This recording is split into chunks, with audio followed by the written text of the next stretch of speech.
Welcome to Meadowbrook Memories podcast. I am Jelly, otherwise known as Glacier Prince, and my co-host is Hitchcock, otherwise known as Alfred Henry.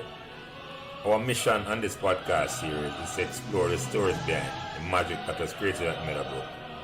When over a span of 4 years, between 1982 and 1986, we saw the transformation of a small co-educational school with less than 1,200 students, 800 boys, 800 girls and 400 boys into a successful sports and scholastic champion, winning 7 major trophies, 3 Sunlight Cup, 2 Tappin Cup, 1 Walker Cup, and 1 Nutriment Shield.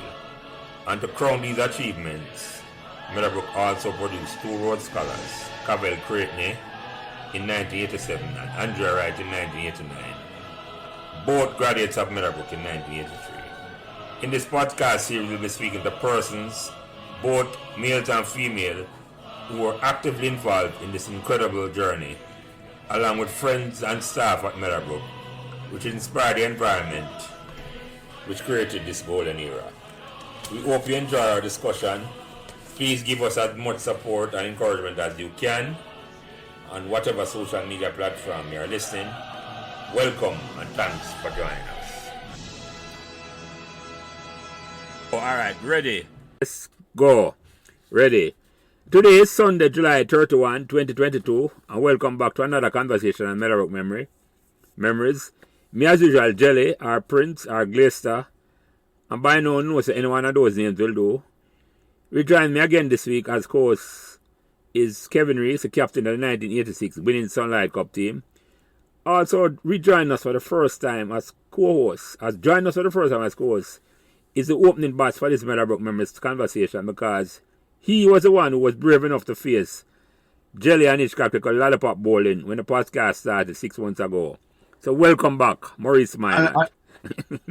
Welcome back, my brother. Thanks for having me, sir. And I thank you that is not the man that we have today that was born in the bowling. No. I know I wouldn't come to the crease. I'll get to that. I little lollipop one. I don't have some bands. When I'm some bands, I run a corner. Yeah. Our guest this week is a leg spinner who turned big pace and make schoolboy batsman drift to square leg, and who also says he has a voice for television. But we never know where to talk. Left foot. a tremendous left foot three in one. Yeah, man. We'll get tonight with him. But he's here to share his memory. So welcome, Hitchy Burke. Introduce yourself, and then Kevin and then Minot introduce himself. Well, basically, thank you very much, Jelly. Thank you, Minot. Thank you, Kevin Reese. My name is Hopeton Burke, also known as Hitchy Burke in the 80s coming up to the 90s, and it has stuck overseas. Mm-hmm. Mm-hmm. Yeah, man. Welcome. Well, I'll get to know that. Come on, where that nickname that come from, but I'll get to know that. So, yeah. Kevin, reintroduce yourself. Kevin Reese, graduate of Meadowbrook. Played a lot of cricket with these guys. Looking forward to the discussion. And Minot, my opening bat, so never afraid of no little lollipop bowling. Introduce back yourself, my brother. Thank you, Sir Burke, for joining us. Sir Prince, as always, yes, you started this thing, a tremendous job so far. Skipper Reese, blessings. Yeah, man, well, this is a man who played both the cricket and the football with Mr. Burke. And it was a pleasure, and still is, seeing that him bowling down the other now, so it does so painful. Yeah, we'll get to know that. So Hitchy, by now, the first question, anybody come up, and this is the first question I ask him now. Did you choose Meadowbrook? Or Meadowbrook chose you? Well, in my case, Meadowbrook chose me. Oh, really? Tell me what that's going on. Well, I was living in the environs of Constant Spring, Shortwood, Dunraven Avenue, Redditch Road area. And I attended St. Francis All-Age School, which was located, I think it was 16 and a half Old Hope Road, Crossroads area there. Mm-hmm. And I during the common entrance exams, I picked Wolmer's High School and Calabar High School. Calabar. Yes.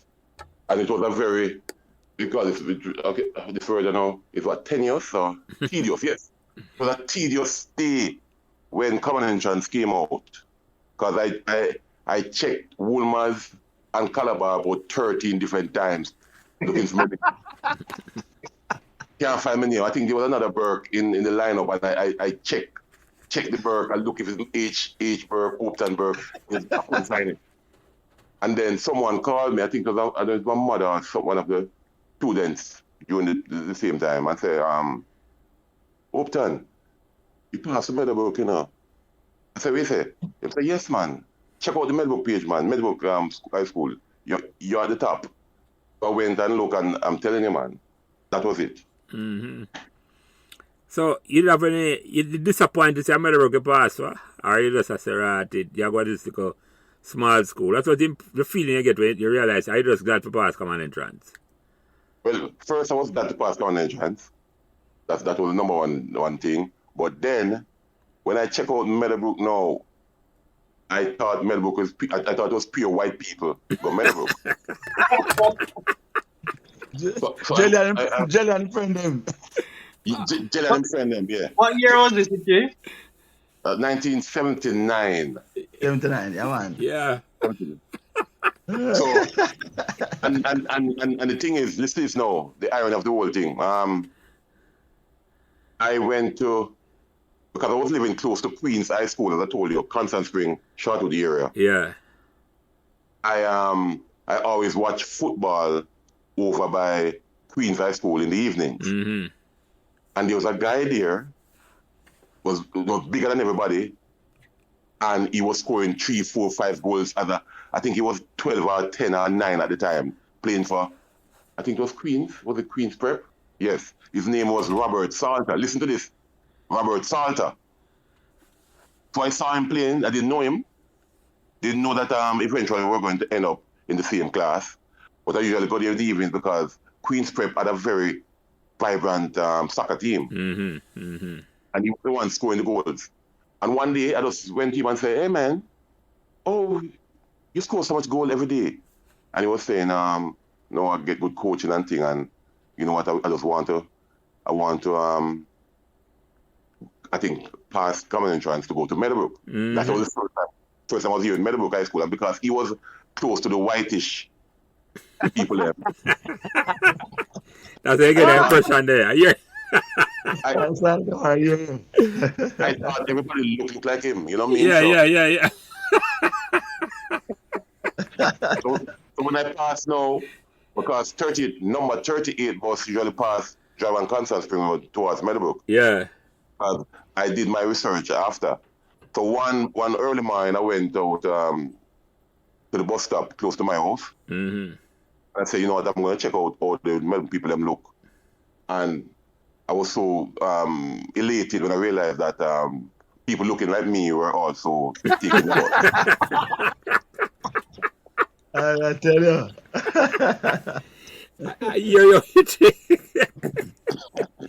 Yeah, man. So you never know when Meadowbrook there before you pass? You never hear about that school there before at all? Nothing at all. Never up on your radar at all, Itchy. I hear you, my brother. No. I hear you. And you know what?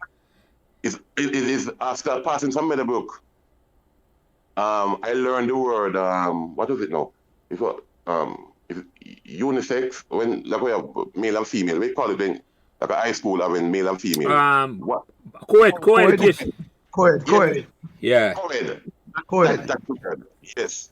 It's true, because of Meadowbrook, I realized that it was a co-ed school. No, when I heard the word co-ed, you know, I'm saying, wait, if you're co-op there, you know what I mean? Co-ed people, yeah.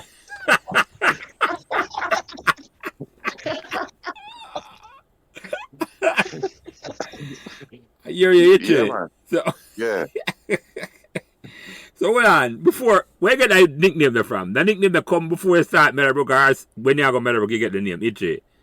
No man, even first one man, I got the name. Okay. You know, on the first day of school, you meet the teachers and students and whatever.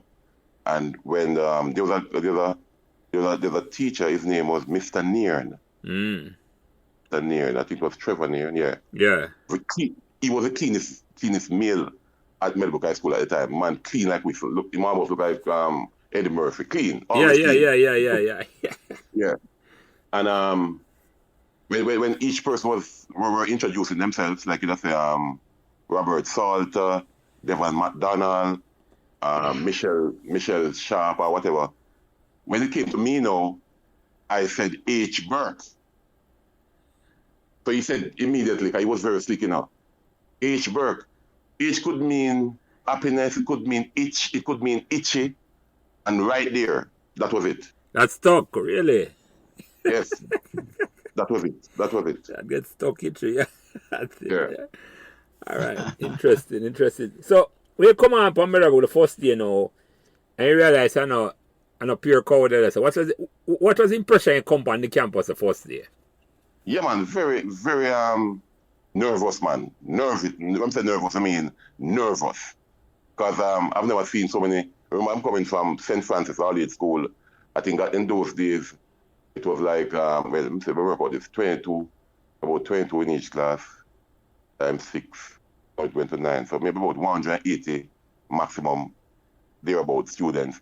I know you come into a place where you're seeing close to 1,000 or so. It was a different, your eyes just a turn and you look and you try to compare and contrast human beings, you know. And you don't know what is coming next. So you're just waiting, you know. Yeah, man.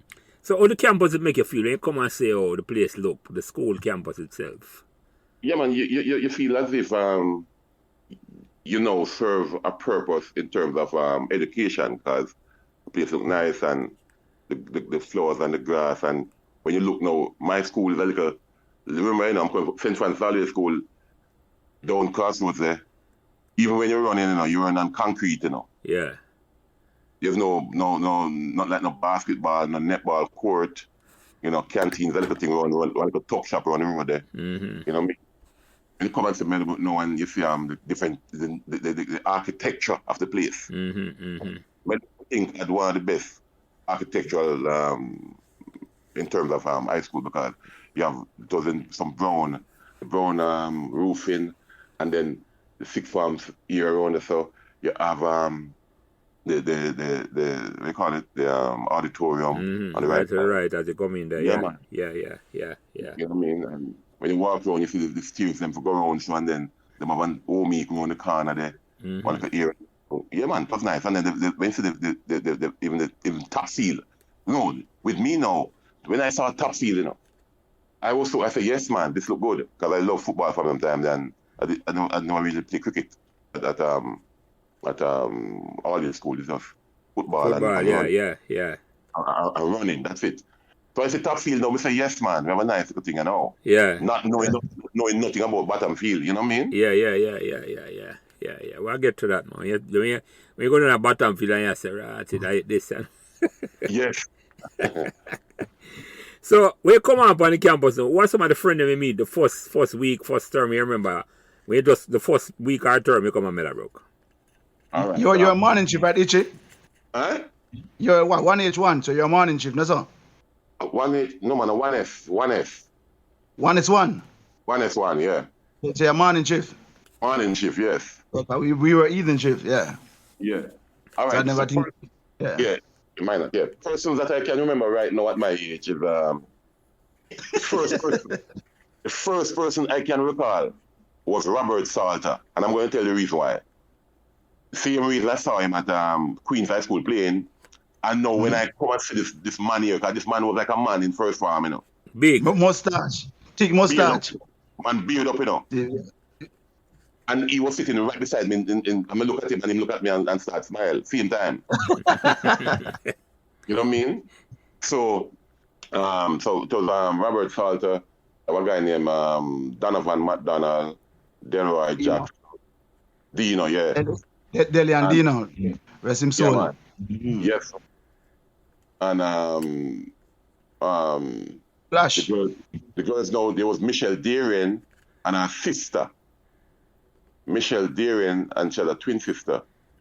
Is that twin sister? Yeah, Michelle Darien. I just I was a little older, I think. No, A little older. Okay, you're right. Yeah, Yes. that's older. I remember her. And Carol, Yeah. girl named Carol Gardner. Yeah, they're about, yeah. was basically the person. But Robert sort of stood out because of the whole scenario, you know? What's some of the teacher them, apart from Sanier, who your nickname was stuck with you? Where you remember in the early part of your days at Meadowbrook? Miss Nevins. Miss Sutal, I think she taught chemistry. Right. So Indian lady, remember? And there's a guy with name, I think chemistry as well. It's Mr. Smith. Mr. Smith, man. Yeah, man, Mr. Smith, man. Nice guy. Yeah, man. Mr. Beckford was the next man too. He was like a senior man in the whole chemistry thing, you know. Right. Yeah, Becky. Yeah. Mr. Wooden, Mr. Wooden come out of my thinking because when I hear Mr. Wooden name, one thing is just disciplinarian, nothing else. Yeah. Discipline. Yeah, man. Yeah. So. Yeah. So. No, go ahead, Richard. Go ahead, man. So I got something to say. No, those are the teachers that come out right now that stand stood out. And Miss Edlam span as usual. You know? Right. And Mr. Owens, because he was the first person that in terms of Mr. Owens. Yeah, Mr. Owens, yeah. Short white man were around the place. Yes, that's true. Yeah. P department, yeah. So you come to Meadowbrook now, you have ambitions to play football. You say you never play cricket before at all. No cricket. It was football and running, as I told you. Football and running. Didn't call it track in those days. Running. Running, yeah. No track and field is running. No. Track and field is a new thing, yes. Yes. Yeah. I hear you, Trish. So you said something about Bottomfield. When the first time you got Bottomfield and what impression you get there, say? Because I look like you look forward to go play the sports. Yes, the football up by Topfield, and then I realized, you get the older you get smarter because after a while I said, no man, but this couldn't be what they look at. Because it's only one goal because there was no goal at Topfield, you know. No, and right. It's a wall we use. I think it was a six farm back wall we use as goal. And I said, no man, something else must be about the place. So the first time I went to Bottomfield, this through Mr. Owens, it was PE. Yeah. And he wear full white and all them thing. And them said they have to walk down to Bottomfield. I said, wait, which field? What matter about it now? walk from Topfield, now full white, and went down to Bottomfield. And then when I see the big boy, I see the mountain now. I say, yes, man. This is it, man. This is it. Yeah, man. Yeah, look forward to that, guys. This is it for true, yeah. Yeah. Yes, man. Yeah. Bottomfield is a side to bowl, especially in them days, the green and all them things, and the hillside up at the top, yeah. I'm telling you, man. I'm telling you. Yeah. And you know what? Ironically, the first day went to Bottomfield to start PE, I think it was so for 1S1. I think PE was the last two sessions, Yeah. And like I don't know if I Tuesday or Wednesday in those, but I can recall to the last two sessions. So when you finish PE, then you go straight home. Yeah. And the first day you went down Bottomfield, he's like a man in a khaki suit. When we walk on the field, him said the first thing the man said, oh, them big boy had a Meadowbrook, man. That was, remember name Reds? Yeah, man, Saban, Reds, yes. It's a legendary Yeah, man. Me and my mum about them big boy had a Meadowbrook. You might talk about. But me hear him something say, must me. You know what I mean? Yeah, man. And from that day forward, man, I don't talk to him, I have to look for him. Him the miserable think about him, man. Yeah, man. Always, of course, I have a cigarette in my mouth. Yes.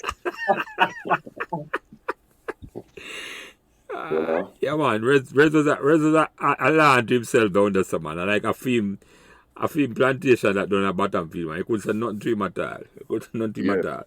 So when you come to Meadowbrook Hitchy, you have ambition to say you don't want to play for the school, or you think you're good enough to play football for the school, or running, as you say? No, because myself, medical boy, I just want to play. So I love the sport, both sports, running track and field and football. So I just want to play because at St. Francis all age, I can't recall us playing against another team. So yeah, I didn't know no school competition business. It was internal. yeah. And classes and that was it. Mm-hmm. You know? Yeah. So I look forward then. So what the first competitive match you play like a Meadowbrook then in terms of even a farm match where you say right, Yes. but you're better than most of them man, yeah. When you feel that way there? No, between September and December, it was football season. Yeah. Right, right. And I end up being I'm sure like funny. I end up being the captain of 1S1, you know. Yeah. Even though Salter was there as a man with me see with my own eyes say this man is not a normal football player. Him cut above You the know? rest, yeah. Yeah, but I don't know if it's because of I don't know, but they chose me as captain for the first. And we ended up winning the competition the first year too, you know. Yeah. I mean, 1S1. a decent team, man. Yeah. I was playing. I think I was keeping goal in those days. I think I was keeping goal as a captain. You know. Goalkeeper. Because in those days, I was a little boy because me is tallish. Me say, well, if me tall, me must be the goalkeeper because Yeah. the closest. And that is literally you can't save anybody. You cover all heap of the goal space. Yeah. Yeah. So that was it, yeah, man. So. Mm-hmm. So who else was on your side there? Which other footballers? In first round? And anybody I mentioned?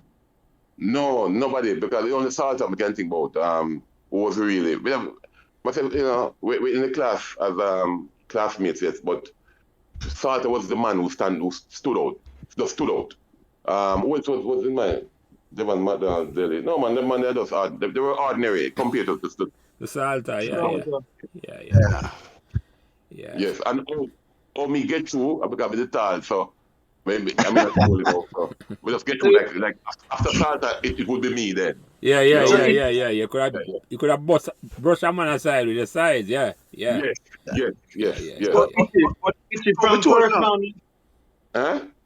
From first round, you intimidating people then? Basically. But Salter was more than a handful though. Salter was a phenomenal ball at first one.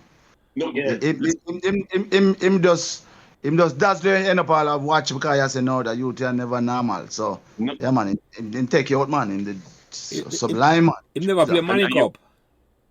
Yeah man. I think him go to Money Cup. I think two more of that history good enough. I think him go to Money Cup. But I don't think in the end of transition at all. Yes, very good at no, but I'm going to tell you guys this. Most people don't know this, but I can tell you because I'm talking about first hand. All right, in first round, we usually have some projects. Before that, Salter was the first cool boy that I knew who drove a school. Yes. That is true. No, a 323. Listen to this. A 323 BMW in first round, you know. Yeah, man. I want people to contest me with that, you know, because I was in the vehicle with him, you know. No, listen to me. So in first round I was between, I think I was 9 or 10, you know. No, listen to this now. And this man drive a BMW. I come to school. And I said, no man. This man is so much because him the beat up, you know. This man beat up in the first one, you know. And the man I drive BMW. Apparently I think he usually come school with his mother. But look like she was teaching him to drive. And I don't know if she drove him from Cooper's Hill to come down to Redlands Road and then him jump in the car and drive from. But he come out of the driver's seat. And I said, no man, who this man here? So now we usually have projects. First one, we draw up a project I deal with photosynthesis and all, something about Atlas business and Canada and every single time there were groups. Salter, I always in Salter group. I don't know if they did it purposely, but we are always in the same group. So one day we're doing a project and Salter said, you know what? I think the best place for us to do this project is at my house, you know. Yes. So now about 5-6 of us leave out. I think Donovan McDonald and Delroy Jackson were in the group as well, and some girls and some. And the man organized for his mother, pick us up at school, Meadowbrook, and we drove up to Red Hills to Cooper's Hill, you know, and the man house, you know. Now listen to this, you know. In those days, there was a movie going on, with name, with 007. What the man the name again? James Bond movie. Roger Moore or Sean Connery. I think it was Roger Moore. Yeah. The spy who loved me or whatever was running the place. Yeah. So when we went to Santa House, I may tell you, it's the first me see a house and a mansion me call it, you know, because it's a James Bond house. A James Bond house, the man plays clean like whistle and nothing and you know? Yeah. House and kitchen. It was like a movie in a movie because that's like a boy I said, oh man. But them things are real because you know, use them type of thing there. You know what I mean? Yeah, man. And meet him mother and sister and they said, no, this guy really slow and pretty from early. So yeah, man. Yeah. But you sound like you'd have something to say about him football career, like you'd have a comment on that. Yes. In first farm, I think first farm, Carlton was so good in my eyes that I said this man can play for the school now. When I start to realize about, you know, playing against other schools, we said this man's supposed to play. I either encourage him to say, listen to me, take this thing serious, man. You know, take it serious because you look like a professional even at that early age. I may have to talk to him. And that's how we became real friends because I have to tell him, say, listen to me, your football skills, you know, you have it. You know? Yeah. I think we played on the first competitive the 82 team. Huh? The 82 team are each got the team where they played on the Castle team or win and they play with us, you know. No, I'm talking about under 13 mine. I think it's under 13 or under 14. Mm-hmm. Under 13 or under 14, when we play against Georges and Casey and all them things. Yeah. That was the first time I played with him because I played under 13 and under 14, I think, with him. And he was wearing number 10 and he looked, very, very dangerous, yeah. So that was the first time I played competitive football with him. You look like them big time Brazilian ballers like Zico or one of them big ballers. Yeah. Yes, and you know, listen, I don't know if anybody remember this, but I don't know if it's first farm or second farm, but it could be first farm when we won the inter-farm competition, and then the other year now, which would be 1980, we played one under 13, under 14, one of them. And the gears, listen to this now, the gears for the under 13 or under 14 team, I don't remember which one. My mother made the gears for the Meadowbrook team. And yeah. Yeah, man. And the jersey, my mother know the season now, so me I try help out now because my mother is a we call it seamstress, but we call her dressmaker this time there. And me tell her about the jersey, them say, boy, the school needs some jersey and we don't really have it, so if she can, like donate or do something, man. I don't know how the money came about, but it came out. They got the material and thing. And listen to me now. My mother made every single jersey the same size, you know. Same size? Every jersey, same size. Well, I hope it's gonna fit you, Itchy. If it fits you, it's gonna work. No, so that I would not fit in on me the measurement come off right now. Yeah. Now. And then we'd have what's the guy's name again, man? Jeez, we'll play in the brown to man and Freckles. What's his name again? A Goldilocks for the name? Goldilocks. Yeah. Yeah, well, him now, it was very short and tiny. And even... Yeah. And what it fitted like a rope. May I tell you? I'm uncle. I'm putting them shot. Yeah, man. Yeah, man. So that's some of the stuff I went through with the whole football business, you know? Mm-hmm. Yeah. So why do you think Salta never transitioned to Manning Cup? You know, I have no clue, you know. But somebody was so talented. Because the first one come and talk about him a certain way, and it's like him just No man, the man is different man. No, man, no, him good. That school, I miss him did good, man. Him did really, him did, was a cut above the About rest. wicked right foot. Yeah. Cut above, man. Mhm. Cut above, man. But Itchy, Yeah. Itchy, you know, cause I remember we all young them time and we are doing one thing. But you know the chance for him to be a real good left winger, you know. How that go now? Well, there's a story that I don't really, you have to really become a mature person to start them thing here, because during school days, it was a different scenario. Would you believe that during inter-farm competition, Right. we had, I don't know if it was training or it was a game up by top field, Right. and somebody amongst the group, I don't know if it's the class group or the team that was playing, said to me, they were betting. They were betting about who can kick the ball the furthest. All right? Yeah. Right. And this guy, I don't remember his name now, because right now it's me see now, me give him two big lick in my head, you know. The man, them organized some grass. There was some dry grass, like a heap of grass. Yeah. Yeah. And put it down on the floor and say who can kick the ball the furthest, because there was a goal up by the top field close to where what's his name? It's a top, yeah. Principal house. Mr. Top also. Yes, there was a goal right there. So they put it at the corner spot from the next angle and said who could kick the grass the furthest.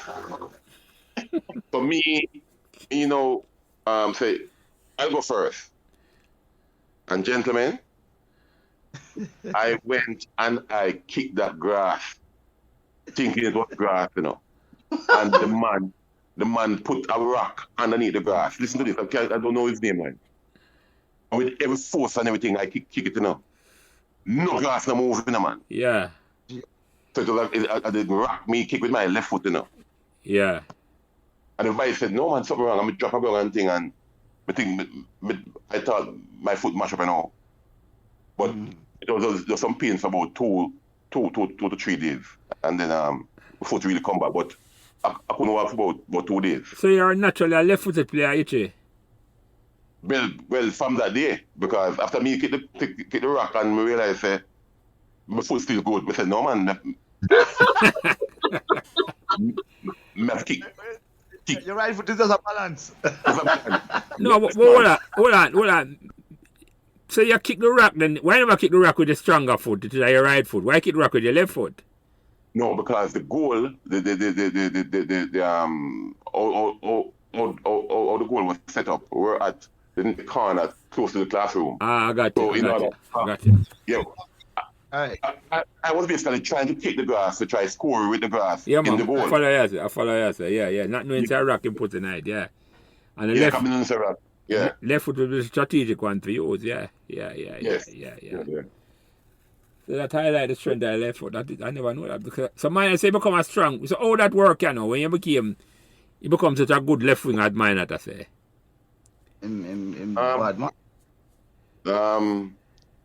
Well, Mr. Ear again, it comes down to Mr. Ear, because I wanted to play defense because of my size, because that's just a thinking, because you're big, if any man come down there, I stop him, yeah. And then we started practicing and, training and thing, and I realized when the ball came on my left foot, I was proficient with my left foot, even with penalty. The left foot me use penalty and thing, so he decided and said to me, no, try use the left foot more, and try use the right foot to balance and thing. But every time, left foot. End it up. Yeah, man. So that's how I ended up. So you never practice that. But you mentioned a man named, what the first time you meet Mr. Ear and what the impression you get? Well, Mr. Ear was not well, the first time I meet Mr. Ear, he's not really in me meet, he's his feet to me meet.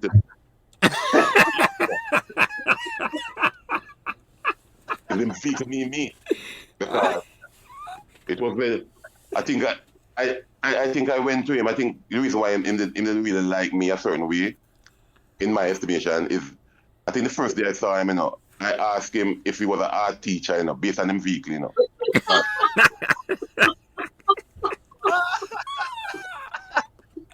The amount of color on the vehicle. Me say, this man must be an artist if you draw so much color. Yeah, so I when him laugh. Him laugh at you. Yeah, man, laugh, man, and him laugh and touch him beard. And first time, me say, man, and the time, because I was white too, me don't really know what going with this, we don't know what going on. So I don't know if it's going to be something bad or good. Me say to him out of stuff as a young youth. Good day, sir. Are you a teacher? And him look at me and scratch him beard and start smile. Yeah. You take a like him from that. That's a question alone through him off, man. And get. Yeah, man. I tell you. Yeah, you're right. More than this. That's a question you ask. You must say, where does you come from? So, if you are here, take out of the goal then and put you up front. Yes, because in those days, I don't know, but this man is like him watch you without you even knowing, you know, because he really come to me and say some little word and some little advice and say, do this, you know, and make sure you fit. The one thing we can tell you, conditioning. Hey, listen, the first time Mr. Ear gave us I don't know which team was playing on, but he had a circuit. Listen to this. He had a circuit from Bottomfield up to Manningfield Road, Whitehall, to Rampton, where you have to run and come back and circle. But yes, Bad Avenue and all them thing. Yeah. Yes, man. We leave. The first time I did that route, you know, when me come back, you know, because me do some little Jim Screechy business too, you know. Yeah. Like he took some shortcut. I took some shortcut. And you know, as we come back, if I hear attempts to do 5 or some lap business, I say, where will this man come from now? Yeah. I don't know if he drive behind me and watch me. Huh? The man knows you're too quick, man. Yeah, man. The man, him know. Yeah, man. Yes, man. So when we him ask him to do some short sprint? No lap as we reach back, because I think in those days, I think the 2 gobbler them on the team too, and the man they run some certain amount of time, you can't beat them. So yeah. When we come back now, we come up to. You just look on that side of them eye now. So like each when the judge will say, "Oh, good job, Burke, man." Just look on the side of them eye and just walk off. And each say, "Why am I look like you know, man? Yeah, man." Yeah, man. I know each and have the pace and have them start running there, you know, one. But so yes. Yeah, man. So Ichi, you come and play football, but you know what I mean? When you take up about to say you want to play cricket? I thought it was in the cricket season of the next year. So 79, we played inter-farm cricket, and then maybe February, March was cricket season. Same inter-farm business, you learn the basics. And Mr. Ear, I think, I don't remember, but I think Mr. Ear became the PE teacher 1980. So now we're training at top field. And when we realized that you can bowl or you have any knowledge of cricket, he took me, personally, something I can never forget. He took me on the lawn tennis and the court, not the lawn tennis, netball court. Up top field, up on the school, yeah. Top field, close to where Pekka, the right car there. Yeah. And he put up one. It wasn't a stump. It was like a metallic thing where stand up right in front of the library. Yes. Yeah. And he said to me, "Try and hit that. Just pretend it's a stump." Yeah. And try and hit it. And I got to hold my leg spin them time, because that's how I mean no. Yeah, that's what we know yours. Leg spinner. Yeah, man. I try use maths now. It's all right.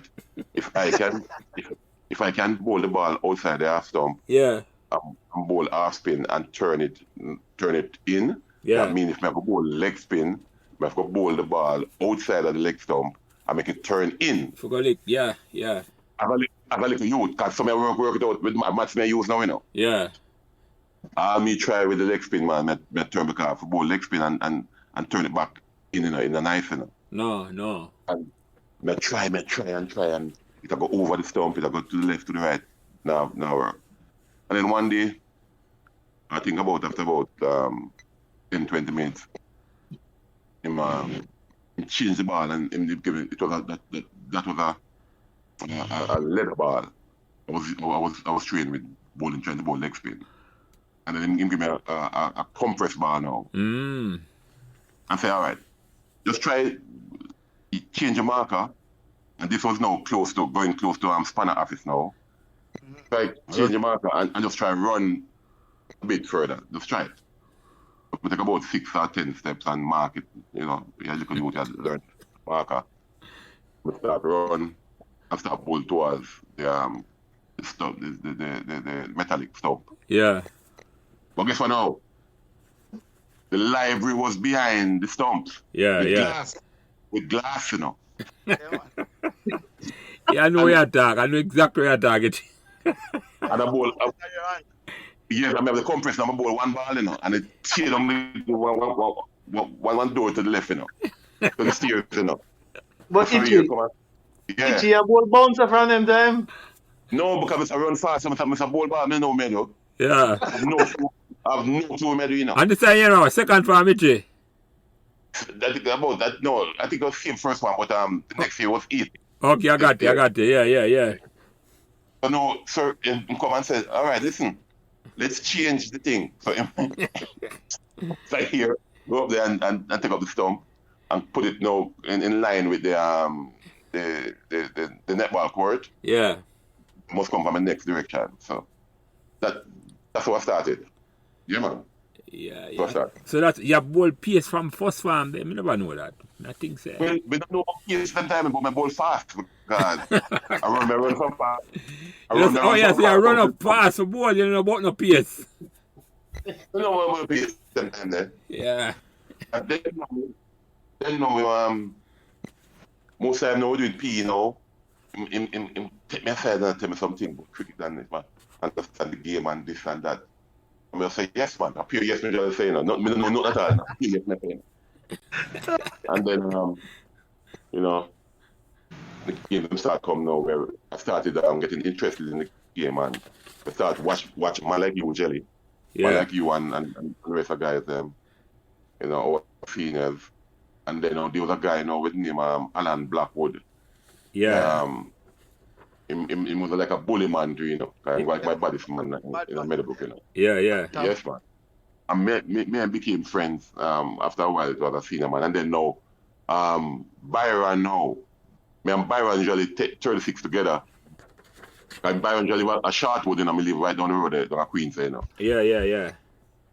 So now me and Byron now start become friends now, and then Piggy now and Byron was friends. So the man them start telling me some things and about that. It's a long story. We still get to that, but that's how me get to know the bigger man them. I got what you mean. You get familiar with the bigger man who play Sunlight and Manic Up and all them things. Yes. Yeah, that's why make a big difference in terms of how you look on the game. Like you get more comfortable with yourself to say you can come compete at the school. Yeah, man. Yeah, man. But Jelly, indulge me for a second. Hitchy, because I know the cricket game. The same football progress, because remember you did well as a winger. You and Barnes. I think you were the start and Barnes came. But you did well in a whole bunch of games. Kevin Barnes, right? Yeah. But you did pretty well in a whole games for the finals. So I don't remember any of them games that you want to talk about. But for the 82 teams, you were pretty prolific. In play partner with that 82 team and reach the finals, minor, the football team, yeah. You talk about that. Talk about that. Thank you, minor. Talk about that, yeah. Yeah, man. The football thing was good, but listen to me. Is that all? What do you call it now? Behind the scenes, what most people don't know. You know why we lost the 82 finals? Why now? I can tell you guys. Nobody know, but I can tell you. All right. I missed a goal, early night. I think at the first half, I missed a sitter, Nobody know that, you know, but me remember because it was me who missed it. All right? Yeah. And my mother now, during the time, there was a thing called ginseng. I don't know if you remember this.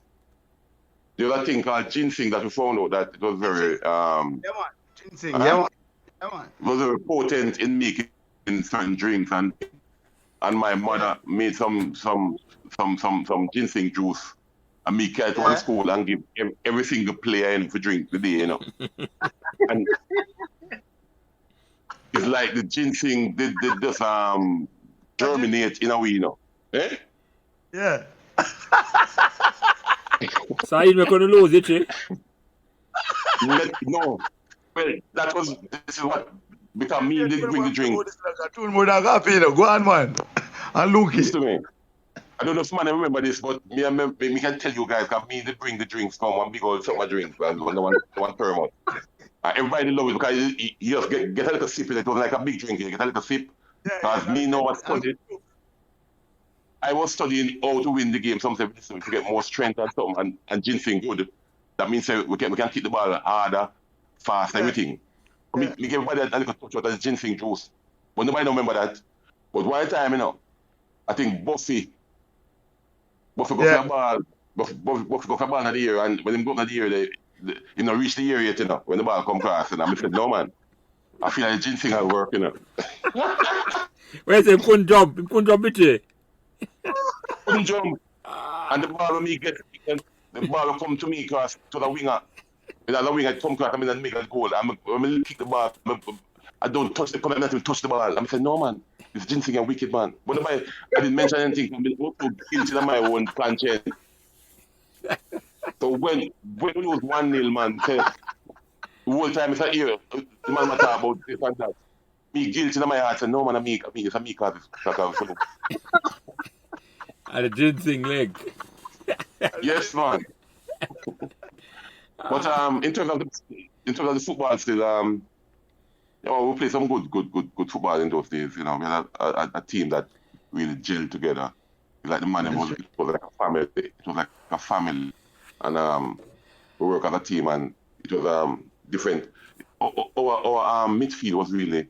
I'm the one. Minor, they're good, you know. Minor was a very good player, you know, and was a team player. You know, he come like he's the man who keep everybody together, you know, from those days until today, you know. Yeah. Minor, you know. Yeah. And Phil Pierre was the goal. Luke was a senior man. But wait, I think Luke was in my class, you know. Come think of it. I look at one J. What do you one? One J. Yeah, I think Luke. Yeah, well, him I'll come refute that. Cause I know him already. Him know him on top of everything. You know mine. Once it's gone, and look here, something alright. I'm gonna just tell you, say, and I like. No, but listen to me. But me and Luke end up in that same class, you know. Maybe it wasn't first one, but maybe second or third, you know. Yeah. Because Luke, for them time, Luke was a man where if him get 97 infection, man. Yeah, man. After accurate feedback. Yeah, man. And then Luke was like this guy from JC when he bullied. When he come on to head in the ball, you know, you can't beat Luke, you know. Yeah, man, that is true. Yeah, and then Tony Moore, this one, Tony Moore, you know. Same head of us a small cylinder, but just love it. Yeah, me tell you. And then, as tall as I was, you know, I couldn't jump higher than Tony Moore. Yeah. Don't jump Tony Moore. Yeah, man, Tony Moore. Yeah, man. The classic man, Tony Moore. You could have out-jumped you, even shorter by inches low. Yeah, man, because if he was defending and I was attacking at any given time, even training or any game, most time, you know, when the ball come over, you know, I feel and me feel on my shoulder, you know. Where's the man climb up on his shoulder? Climb up my shoulder and go and leave the man up in the air, the man. Tony Moore tough. Yeah, but yeah, man. So Hitchy, you never go on to play in a football after 1982. How come you never play upon none of them big Manning Cup team there, or Walker Cup team? You did give up the football? No, would you believe I was at almost every training for Walker Cup, the Manning Cup team during the summer with 3 years. Every single, most people don't remember, but I can tell you because it was me. Yeah, man, remember, man. I went out to the Manic Cup team during the summer season, with the Dairy Castle thing, with you know. Yes, man. Yeah. With Bullet and Pat Cover and all them, man. Me did with all them. Yeah, man. And Yeah, man. and the twins from JC, I don't remember them, Eckler and Jekyll. Yeah, man. Yeah, man. But if you remember that Jimmy used to play centre half, you remember that? Yes. Jimmy used to play centre half for that team there. Yeah, man. Yeah. I mean, for that JC team there. Well, not really the JC man them. Yeah. Name a Bullet. I've known him Phoenix outside. That's the name from them time there. Yeah. Most of the GSC, Chris Willie and all of them, man, we have the big things of football now was part of that. Lenny Bailey, the Kit and Kurt Kennedy, Bullet. Lenny Bailey, both live up the Meadowbrook too, you know. I'm got GSC, you know. Yeah, man. I was there. So, but you never. So, by the time the team win Walker Cup, you leave school already. That you tell me. Walker Cup, no, man. But then, man. You're part of that squad. I mean, I remember that, teacher. You're part of that. No, man, them time they each have a national cricket player, man. You know, them time they in cricket, 100% them time. That's 86, you know. But them time they in a Z cricketer, man. 86, we got a train that we got in Northern Telecom now. 86, you know. Exactly. Okay. I got to mean. So the football would be like a distraction to you. Yeah, no, I that was my foot have been loved long time. So once I play them out, you know what I mean? Yeah. You follow it up, but the cricket, you take up most of your time after that and all. After a certain time, because you get better and better at the cricket.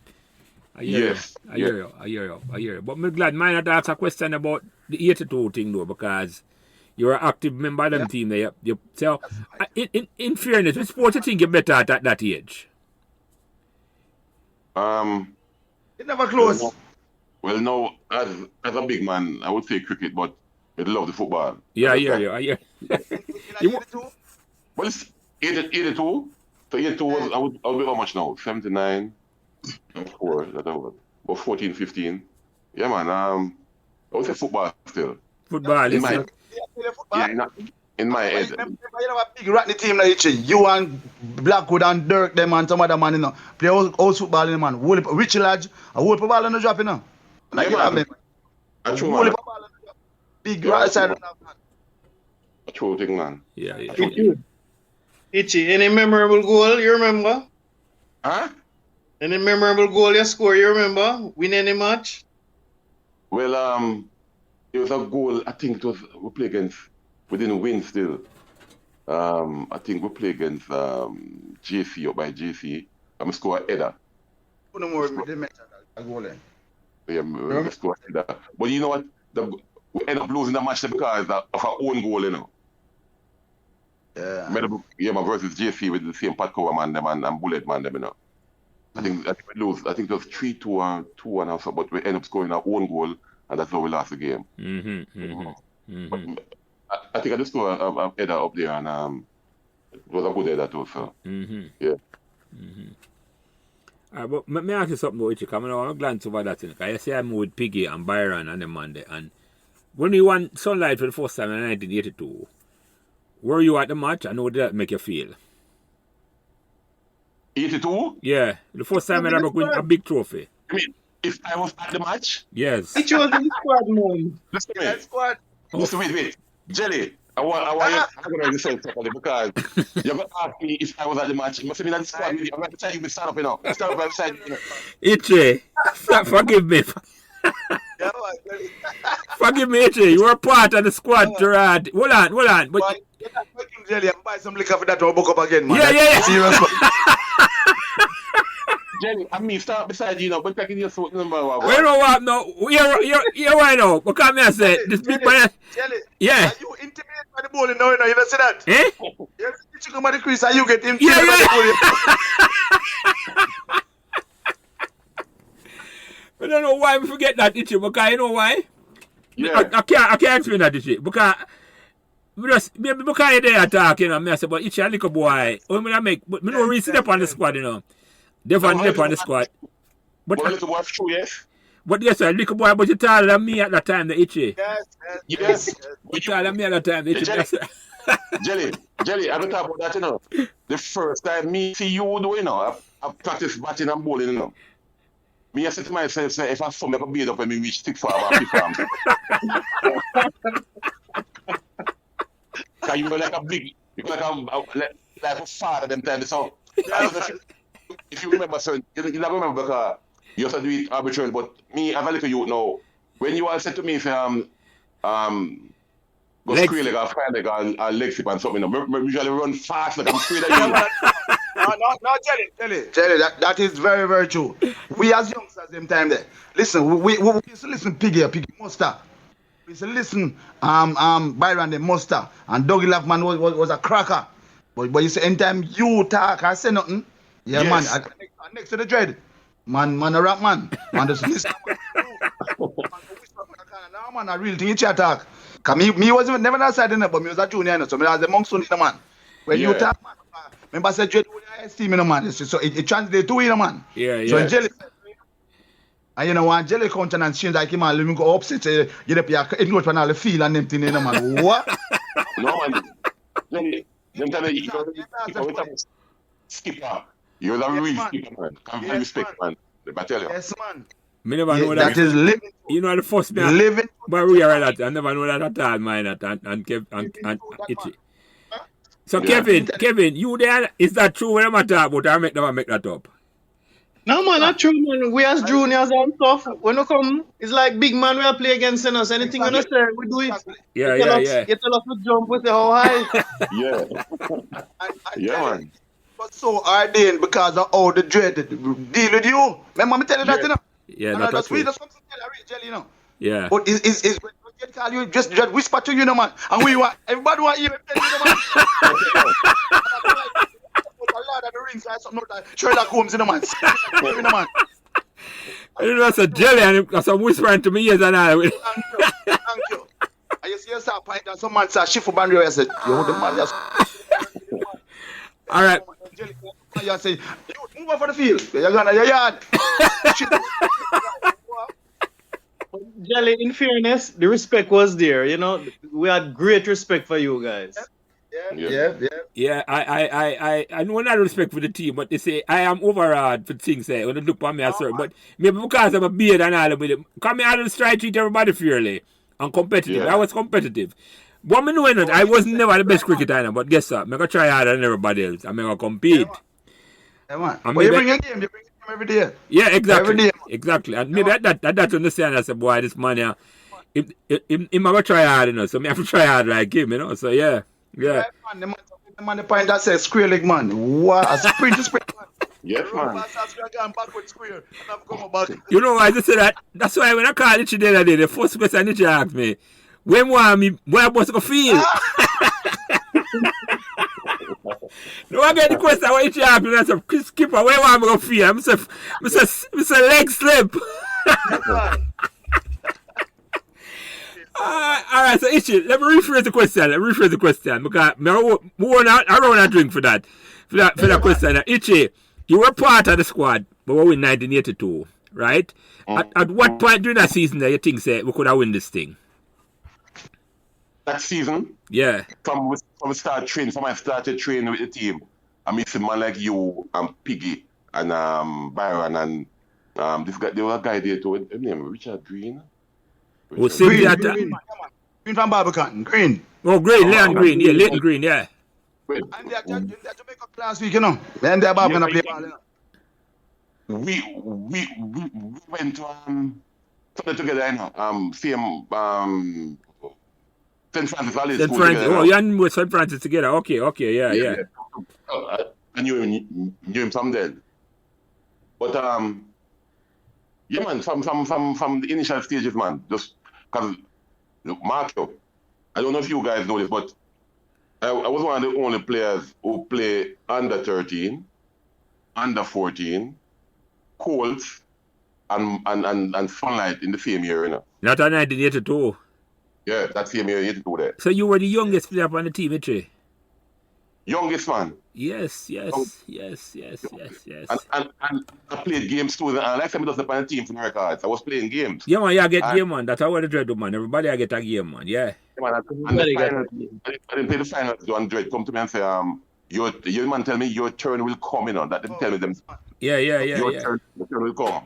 And I can recall when we had the presentation ceremony down my bottom field, the Dredd didn't show up for that event. You know? No, right. The Dredd never show up for that. The one where Esa put on for. Yeah. And the man them amongst the team, I don't know if you guys if we're privileged to say it now, but all the man them were saying unanimously that gentlemen, you know why the Dredd don't come? I hear a man ball out. Why? You know why we am short.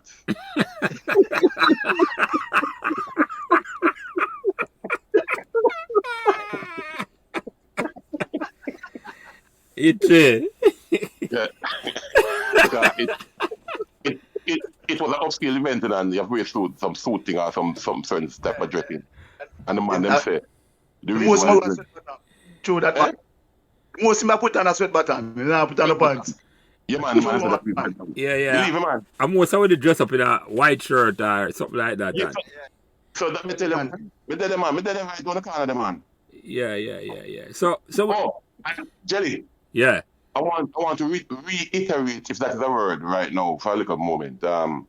When you ask me about classroom personnel, there was a guy there by the name of Richard Lodge. How can I forget that man? And left foot man, we kick it out, man. We kick it out with the Ratney house, man. So it was him and Salter. That was the reason why we won the first year. Yes. Yeah. Him and Salter was playing centre park.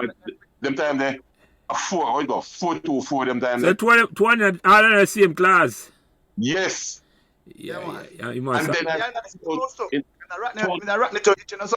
Yeah, Ratney to, yeah, man. And then I found out now that Richard, like, all right, the first time I meet you, you know, Jelly, yeah, 2 cricket, you know, me found out now during, I think it was lunchtime with me and Richie, we had eat some lunch and something, and I think in the company about something. And I said to you, I said to lad, hey, who the brother, man?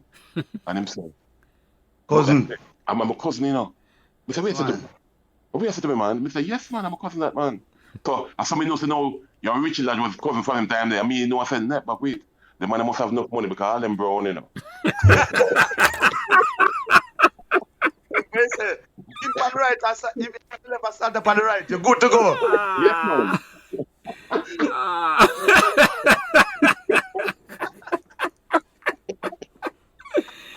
Yeah. Yeah, man. And Richie was just about Salter level of football too, just below him. Just kind of really good. As I can used to play enough ball too. Enough ball used to play. No, I would say below, you know. I would say side by side. So yeah. You're right with that, Richie. You're right with that. 90 Salter was better earlier, which was overall better. Yeah. Salter was better earlier, which was overall a better player. Richie developed into a better. Richie went time to play Manning Cup and score. Only a goal for Manning Cup and some good goal for Manning Cup. Yeah. Listen, man. Richie Lodge, plain and straight, outside the running, can't run the same life. I one of the most talented cricket and footballer will come to our time. Yeah. Time for that. Man. Yeah. Made up for that boy can bat. Cause I jelly no. So me talk about we. Yeah. Lodge could have bat, you know. Mm-hmm. Oh, all right. Man, the sublime man. Yeah. Top class batsman, man. That's the man, Richie Lodge. Super talented, that man. Yeah. No, man. As you running tired, so you can't run for you to do. Yes. You cannot run to save him life. Yeah. You know, but in my opinion, you know what I'm doing though, why, you know, after a while, not him talent, but I think he will drop off. He might play minor league 1 year for Meadowbrook. And he broke him, man. I remember that. I mean, things him confidence went after that, you know.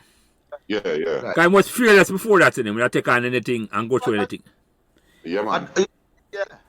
Him became... in terms of Richard, a killer, man. Richard, like, lethal. Yeah, man. I'm gifted. Me agree with the man. Talented and gifted, man. You're right. Man. Yeah. Richard is a Premier man. Yeah, Premier Carl. Yeah. Yeah, man. Yes, Richard, yes. I come to Premier Carl like me, man. Mm-hmm. You lethal, man. Lethal, man. Yeah, Yes, yeah. man. Yeah. So you never have no doubt at all. You should say we're going to win the thing. So when we book Calabar in the finals, then you say we win without a shadow of a doubt. Yeah, man, because I'm telling you, Jelly, the team where we have them 82 team there, I say they're little boy, so I let me set myself up on the West Indies team, and it's me just wait for them man push out and then make giant them. You get a game. Yeah, man. It was a. Well, listen to me, Jelly, and nothing go on behind the scenes where people don't know in terms of cricket too, because I don't know if you remember it. We had I think the same 1982. We played Tivoli down by Tivoli 1 year. Yeah. I don't want to this was 82, but I think it's the same period. And would you believe that Tivoli needed a win, we needed a draw, or we had another game leave, yes. We had another team to play after. Tivoli now needed to draw this game against us to go through to, I think, the semi-finals. We had a game left, so if we lose the game, at least we can get back a draw the next game. Yeah. I was bowling from the southern end towards the sea, from the sea coming towards the land. Oh, okay, yeah. Don't get no matter play, yeah. Yeah. And there were 3 guys on a wall, all right, at the boundary. And that is when I learned the word nonchalant, all right? I'm going to explain what took place.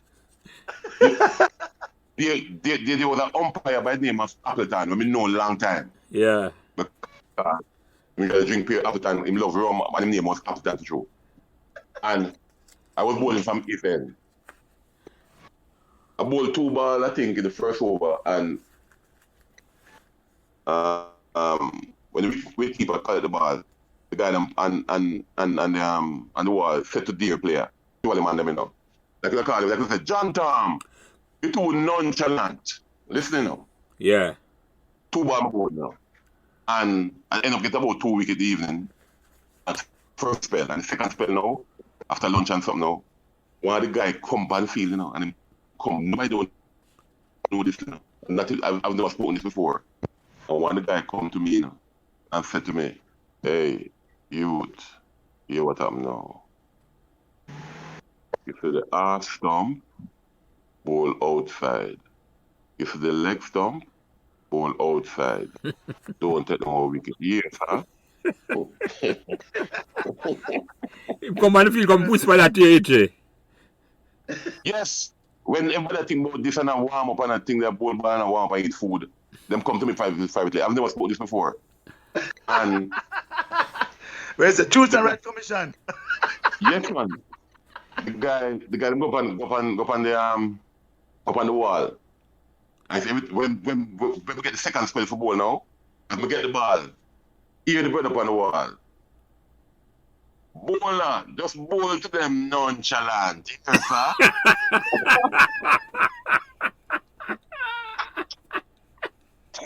Yes, man. Me have to reduce pace and thing, man. Line, man. Yeah, outside leg stump, man. Outside leg, outside half, man. And them end up I think on the beat with by somehow they draw somewhat. The guy after the game done by the change and thing now in the bush there. The guy come to me and say, why, I tell you still now. You want good bowler. Yeah, man. Yeah. You look a boy in time there. I mean, I say nothing to nobody. Yes, man. Mm-hmm. I saw intimidation work for true, it. Like it Yeah, does. man. Behind the scenes, sometimes some behind the scenes things people don't know. Yeah. Exposed in general, you know? Yeah.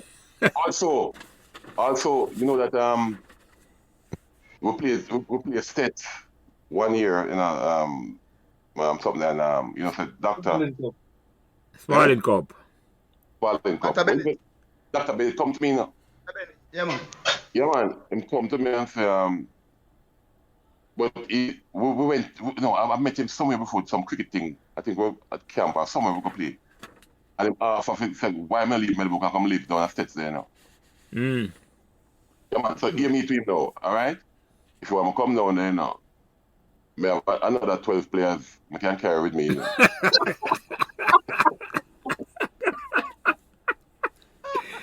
I went to tell him that, did you? Eh? When you tell him that? No, man, look at man and said this man, I want to man, this man, we're serious, because them time me not laughing now. Yeah. I used to me with my Meadowbrook team, you know, you come undercover business. Things that me have no head after about St. Elizabeth. Yeah. Like, the pay players and something and thing, and you get food and thing. So I'm saying, all right, but that sounds very nice. You know what? I have another 12 players I can carry with me, you know. Yes, man. Yeah, man, them things are like a boy, man. I underestimate the vibe don't get a Meadowbrook for enough man would not understand the when you come to Meadowbrook, it's like you can't. The vibe they get heard at Meadowbrook, man. It just you know, just walk left, not at all, just man. No, man, a family business, man. Yeah, family, street family, man. A family business, yeah. Street family. Yeah. So, let me ask you something, because you say you never have no those struggle with. When you realize, say, with a ball in your hand, you can intimidate any man at all and make him a run go square leg. Well, that's something we really think about and planning about.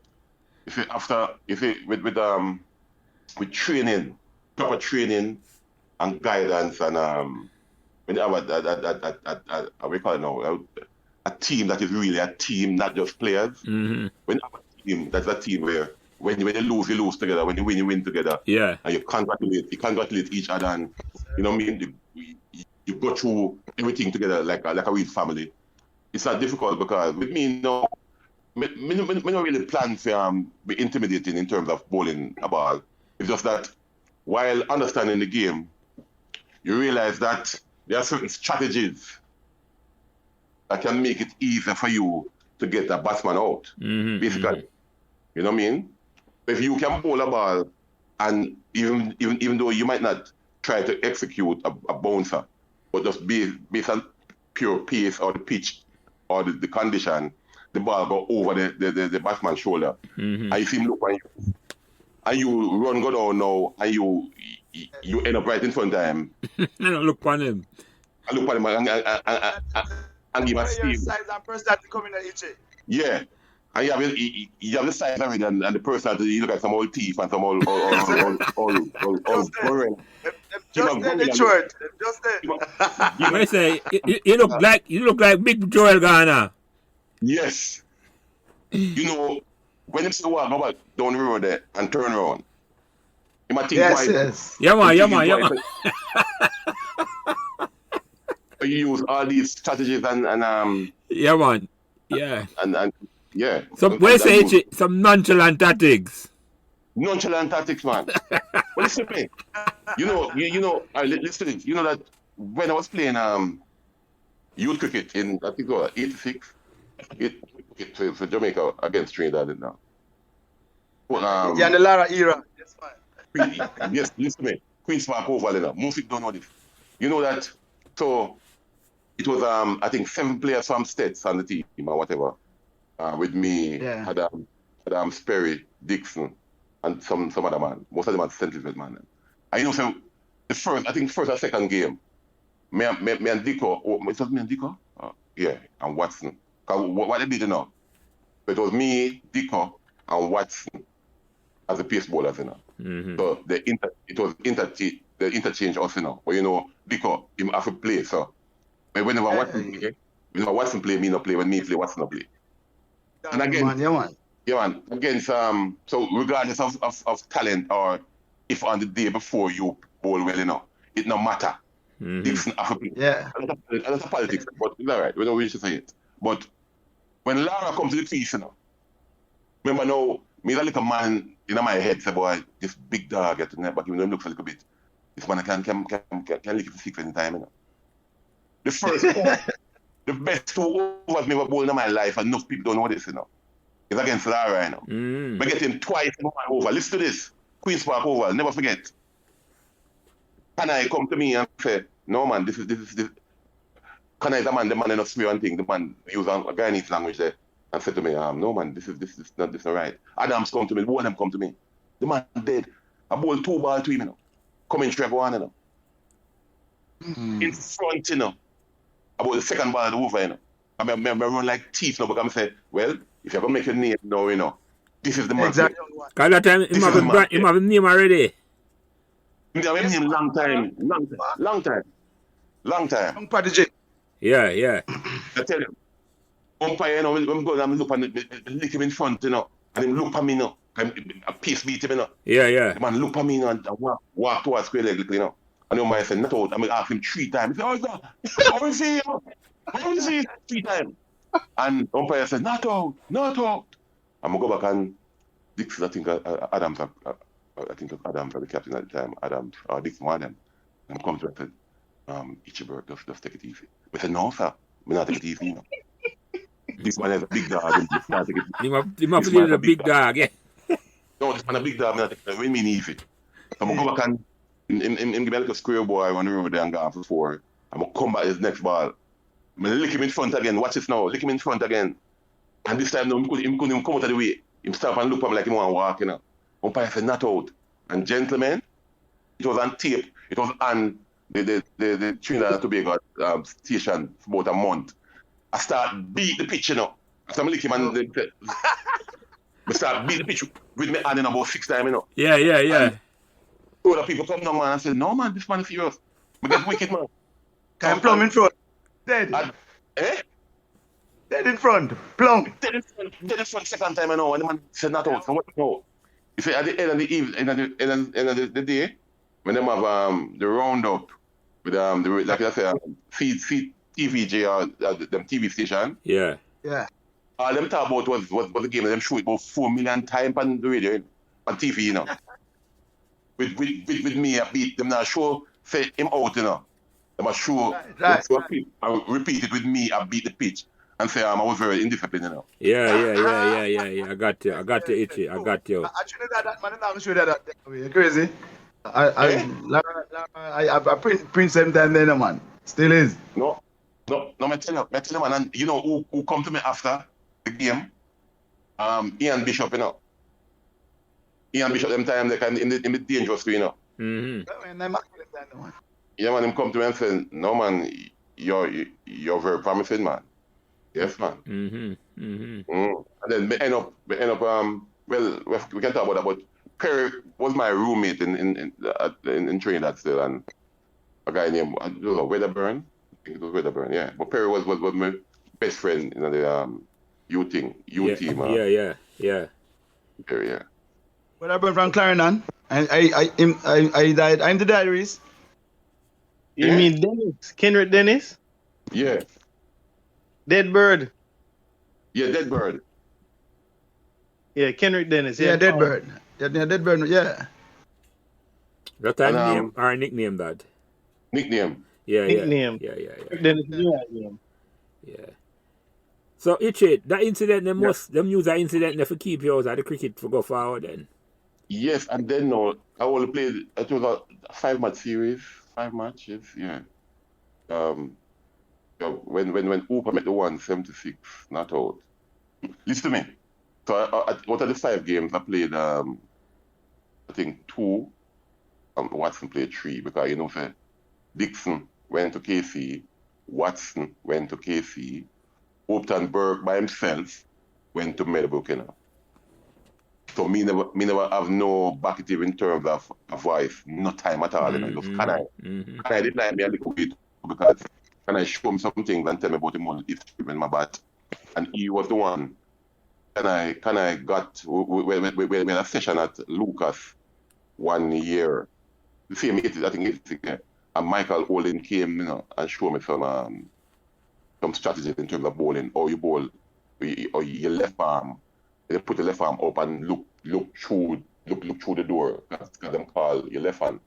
And a fast bowler, your left arm, when you each time you raise the higher you raise your left arm, the more swing, the more pace, everything you can get. Yeah. You have to look through the door. Side on position. Yeah. You have to look through the door.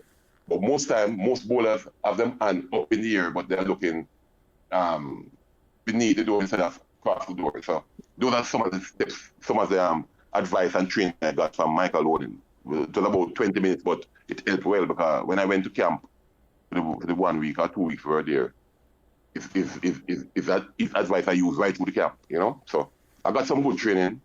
Afterwards, that nobody don't know about. Michael Olin, Ruan Kanai, you know, and my cricketing career really never reached the level it should have, because at one stage I was told that it was going to be Patrick Patterson, Hopeton Wild, and Hopeton Burke around the road, you know. And most people don't know this. When we played against States at Sabina Park, we played the first, we call it Tappin Cup. I thought 84. 84. I think Reese was the captain as well. Marston was the captain at that time. Marston? Yeah, 84, yeah. All right. No, 86 I was captain. Yeah. Marston was captain. Yeah. A bowl from 10:15 till 12 o'clock, you know. And I think when I came back out after lunch, there was one of the pegs in my boots wasn't tightened properly. Yeah. And I ended up on my back. Okay. Most people don't remember that, but I remember that. And they told me that I had to start doing acupuncture, getting back in shape. But most people don't remember. Yeah, man. So. But I never remember that's where it started from. But I remember the back problem for Joe. So that kind of slowed down your progress, Hitchy? Yes, and even when I went to camp and thing, I couldn't bowl at maximum or whatever because the back pain was still there. I got you. And because my name was Hopeton Burke, and I do have no big name on the road as a little black man. Yeah. My parents can barely buy mackerel rice with some cornmeal. I didn't have there was no voice to say, all right, you what up now? Let us invest 23,000 in his back and then to straighten him out and make him a professional career. Yeah. Yeah, man. Yeah. But that was how the cricketing, you know, went spell, and I started playing some Royal cricket and some Perth cricket, rumba, you know. Yeah. I didn't know that, did you? I mean, I know never know. Say so far, I have play against some big batsmen. I run them with, and the man on my teeth and all of me. That is a hurtful thing. That's your thing, man. That's your thing, I tell you, man. Yeah. I mean, I'm telling you, in the boat. How did that match end up, though, with Lara? I think it was a draw. Yeah, it's one match I can remember right now where the teller said, "I know we lost so bad that it ain't funny, but and I didn't play, and I was so glad." We play against Guyana, you know. Hooper them. Hooper making 176, you know. So Hooper them time. Not out. Listen to this. And I the first I watch Clean. cricket ball coming like an aeroplane, and I'm going to explain that. The man pick up the pace ball them, which was basically Dixon and Watson, and some square drive and some square cut to six, you know. Listen to me. The man stamping and crease and get the man in some square cut. Me not about no hook or no pull shot, you know. Yeah. And even said square cut at 3 feet over the ground for 6. Tell me. All right. In square cut, they cut 3 feet over the ground for 6. So like an airplane, man, and the man just stand up and just look and just nap in front of me. When the game finished, you know, we go to him, no people know anything behind the scenes. Go to him and shake him, man, you know. And the man look at me and fix you know. Shake him and say, well, you know what? I'm glad I didn't play today. Straightforward, man. Man, give me a little team smile there and go on, you know. You think at that age you was better than Lara? Yeah. Yeah. Still, Hooper did sublime, man. Sure. Yeah. So that never really developed as much as we had. Right, Kevin. It's like I did feel him so talented, but it's like he must always underperform, and that might be a mental issue, you know. What is there? Yeah, man. No. You have to learn in the cricketing arena. I can tell what I've learned playing for Jamaica and basically just playing a lot of cricket. You have some guys, you know. There's another guy. Jeez, remember him again, man. He will play for Jamaica as well. But you see, when once you have the 13 men out there, listen to this. Once the 13 men are out there, which are the players and the 2 umpires, black and white, you have some players, prolific batsmen, who can't perform at the highest level, you know. Yeah. They will kill you down the road in some like a royal or some like a minor and some like a practice business. Which when in front of the arena or the Sabina Park or the ground, once the crowd pass 2,000, 3,000, it's a different mentality out there, you know. Crowd, yeah. They can't manage the pressure at all. The pressure just so much. Where my guy name man usually make the friends man come from States. He go from States as well, you know. Who, Larry Cunningham? No man. In my time, mine not. Remember the guy name? Jesus. Him end up go live in Miami, man. One crap batting, man. People. Yes, Staple. I remember what you're talking about. Yes. People was one who guy play for Jamaica, and the man just he can make the man usually bat and look exactly like Dujan when I play him stroking that, but him can't.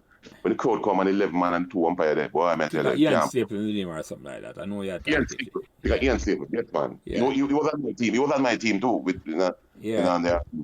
86, not telecom. And the man could have bat. He used to captain the States team. Yeah. The man can't pass 30. And listen me, the man can't pass 30. You know what I mean? So enough things and the cricketing behind the scenes, you know?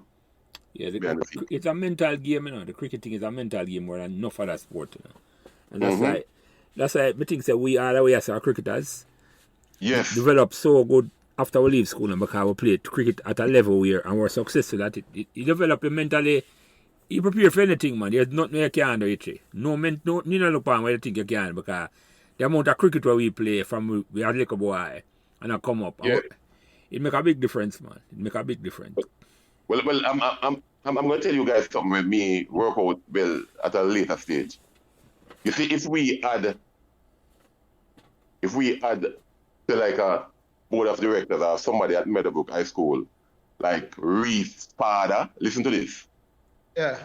If Meadowbrook High School had someone like Kevin Reef's father in our corner, like as a voice out there, believe me, man, Meadowbrook would have been the school where nobody can even talk about, man. Remember me tell you. Yeah. We didn't have any voice. We didn't have no voice at all. That's something I tell you. Yeah. And Reef's father, you know how much time he usually tell me some things when enough people that don't know behind the scene. Yeah. Other man will deal with Casey, and because Reef's brother got Casey and Reef's there Meadowbrook, but a Casey a field place. He usually call me and say, hey, Hitchy Burke, you know, say, if you do this, you'll be a better bowler. Enough people don't know them things there. Yeah. Reef's father just come to me many times, and as a Melbourne man, to the man usually come to me and say, when we go to Melbourne, I usually play for Kingston as well, but usually go to Melbourne, I can live close by, and Banks and them, my name Robert Samuel. Yeah. From KC, because from KC man, we usually link up with the KC man, them, you know. Yeah, man. Nolan, Anif Clark. Food and all of them man from Melbourne. All of them on there. Yeah, man, Reese brother. Because them star, them usually cheer me every day, you know, because them feel I'm going no afraid, you know. That's them side. But you come say, hey, Hitchy Burke, bowl 2 more buns, man. We like them. Yeah. Yeah, man. But am I boys there, you know? Yeah. But as I said to you, if Meadowbrook can get, even right now in today's society, we need a voice in the world. I don't know what we call this, sporting arena where we have a man like Reef's father. We can represent Meadowbrook at a different level, apart from, you know, in terms of sports. Yeah. I think would be a better food, a better school. We want to advocate for the talent we produce. Right now, as we speak on this, I've never said before, I might be coming back to Jamaica. Not really, I want to say full time, but 6 months. And I might end up coming there, I'm not sure yet. As far as you should have been here already, Hitchy Burke, as far as I know, and listen to me. This is called breaking news. So listen, I'm going to tell you guys something. Forget about cricket right now. Breaking news. I've never spoke about this publicly before. Currently, about two years ago, I went to the hospital. Couldn't breathe. Listen to this. Couldn't breathe. When I say couldn't breathe, I mean, each time I get a gas, it's like I couldn't get the second one. And I ended up at the hospital for about a week. Luckily, because my name really good in Canada in terms of entertainment, most of the people there that they knew me, the nurses, the doctors. But I did a quick thing and revived me after about 2 days. Then they realized that one of my kidneys was working at 50%. Whoa. That was like 3-4 years ago. Yeah. Then now it happened my second time, and I went to the doctor now, and the doctor now knew me now and said, no, listen to me. We need to do a transfer. We're going to carry go to a different hospital in a place named Kitchener-Waterloo. And within 2 days, they found out that I have to start doing dialysis. Now, I don't know if you guys know what dialysis is. Yeah, man. And, all right, I didn't know what it was. I heard about it, but it's entirely about not medical. It's always scary. Right. So I went there, and currently, I am. They did a surgery. It took about 15 minutes, and they have inserted a tube in my chest, the right chest area. There's a tube now that is inserted inside of me, where on 3 to 4 days a week, I have to go to the hospital to do dialysis, which is the cleaning of the blood. So I am now 54 years old, and 3-4 years ago, it was so bad. It might not, just remember, you see, when I came to Meadowbrook, I remember clearly because you couldn't finish over. I mean, I face it. No, you remember when? I said, no, I can't. Well, I face look at me and say, I said, the man, him can't go no more, brother. Hitchy Burke, yeah, him there, but him say him can't go no more. I'm coming back to that now. There's more what I know now in this forum. When I came to Meadowbrook, when I came back to Jamaica 2018, yeah, the cricket match, I bowled one over and it took 18 minutes. And I bowled, listen. I remember that. Wait, now I bowled seven wide and 3 over. and 3 no ball. Yeah, tell you that. No, mine was there. So I'm telling you, but mine. He said after that, I realized now, say I was really sick. Yes, 2009. I was worried. Yeah. I was worried. All right, and it's when I come back now, because I started swelling when I go back to Canada at home. And when I come back, immediately I said, no man, this not right. So, but no, gentlemen, on the positive side, I'm going to tell you guys right now, I'm the fittest man in Canada right now, doing. Nice. To God be the glory, brother. What's that? Amen, Mitchie. And the Canadian Kidney Foundation, because of my speech, them say like I'm talk, the television voice. They want me. Eventually, I'm going to become. I think it's this. Maybe by the end of this summer here, I'm going to be the spokesperson for the Kidney Foundation of Canada. Meaning, I've been there, so I'm going through dialysis now. I'm supposed to get a transplant once I find a proper fit. A proper donor. Donor. No, it's not really. You can say donor still, but you have to go through a lot of complications in terms of checking out your heart, your liver, and your kidneys to make sure it's compatible with kidney forget. Whoa. So in the next maybe 6 months, I might be doing a transplant, a kidney transplant. So just to let you guys know, you guys get first, and people are even up here beside me and don't know. I don't mention it, but because Meadowbrook is like my family, I just want you guys to know that. Not like it is. Yeah, I'm out there fighting, but I'm fighting with family. Family and a clean bat. Cause the bat, I still have my SS Jumbo, about it. That is, trust me. You see, when I told you a while ago, that is an inspirational story I tell you, and that's how you talk it, Yeah, man. And you guys know, so once we come on this Meadowbrook Memories, my thing have to be different. You know that. Yeah. Yeah, man. Not only cricket and football and running. No, alive, Hitchy. Alive. The memories about, man. Alive about, man. You talk about something where, as I say, I'm glad you have the forum that you can come say what you have to say, because you want to say this. You want to say this. So I'm glad. And, gentlemen, on that note, I have a movie coming out. It's called Homework Boss.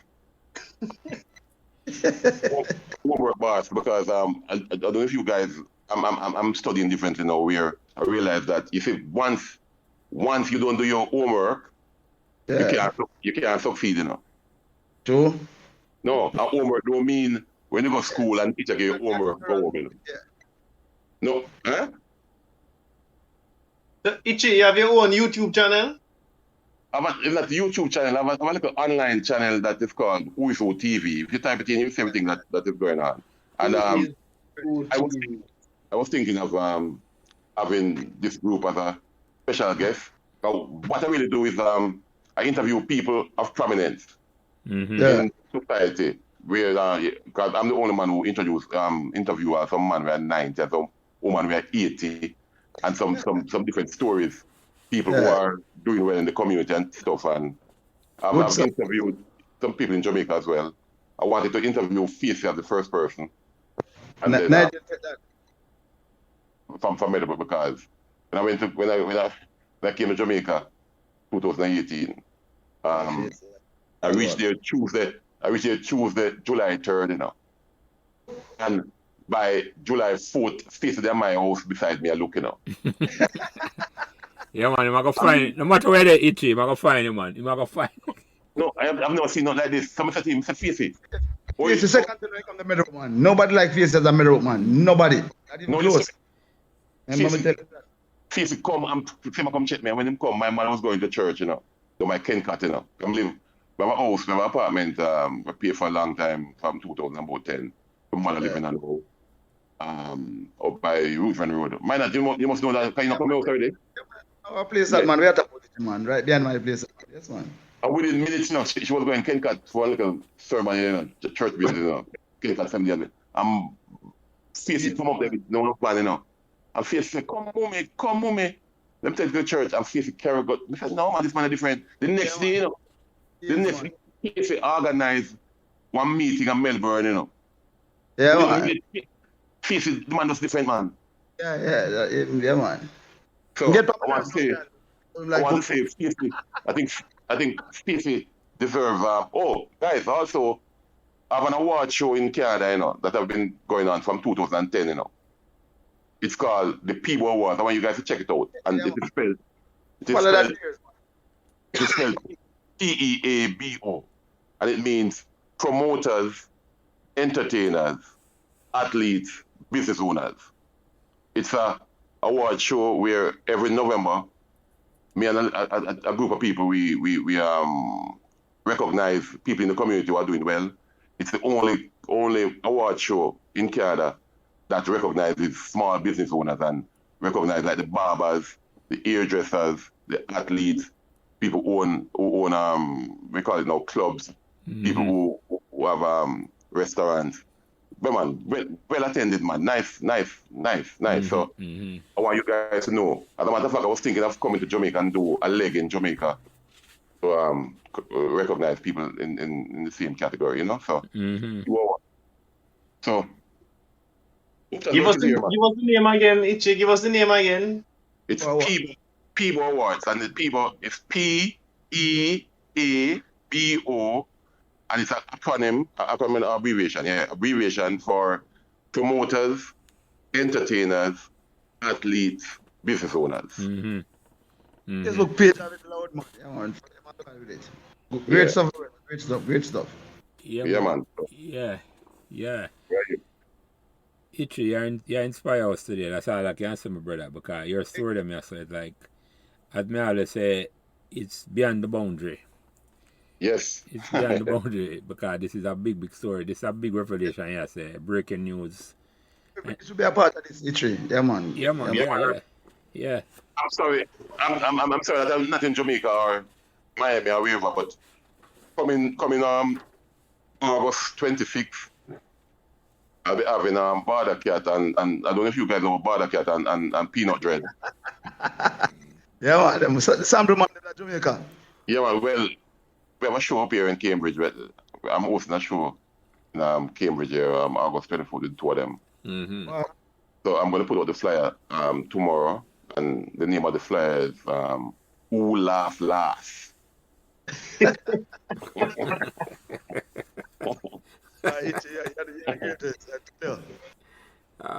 Hitchy Burke.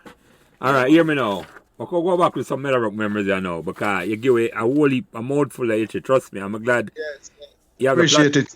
Yeah, man, I'm glad you have the platform for say it. And that's why when any man come up on this in him, just talk when he want to talk, you know.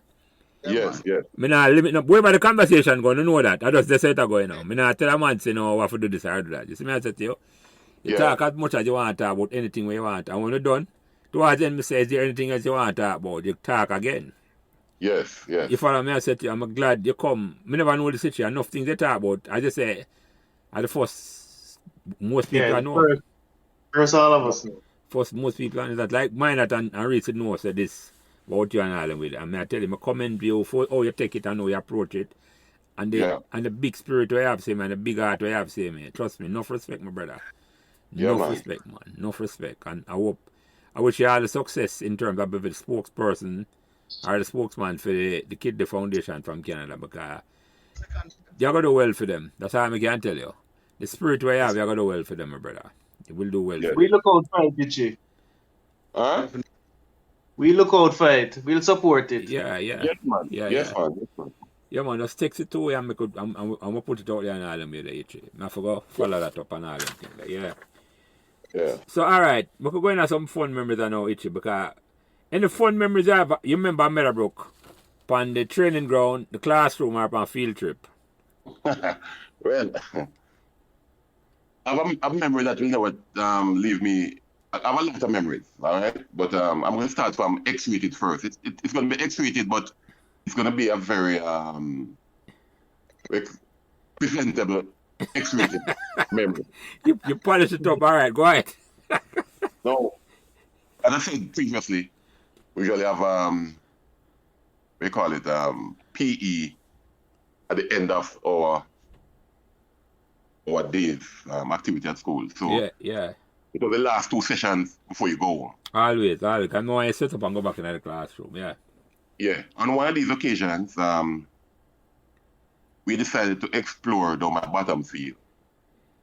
So me and John Tom and Jeffrey Morgan and Michelle Anthony and Andrea Anthony. These are fictitious names. Yeah.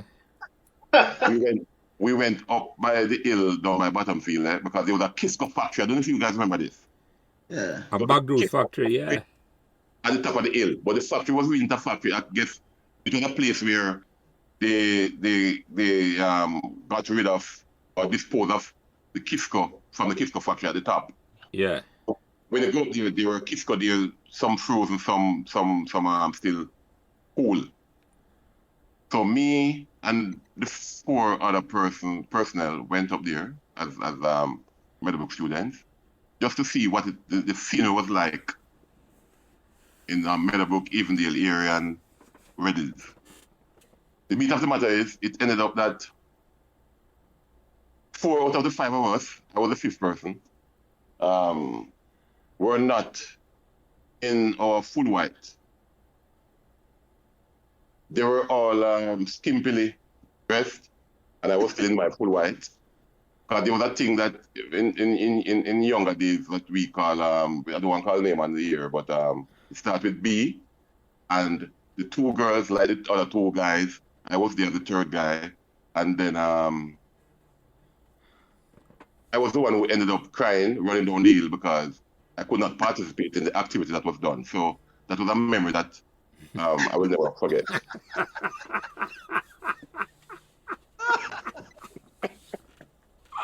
All right.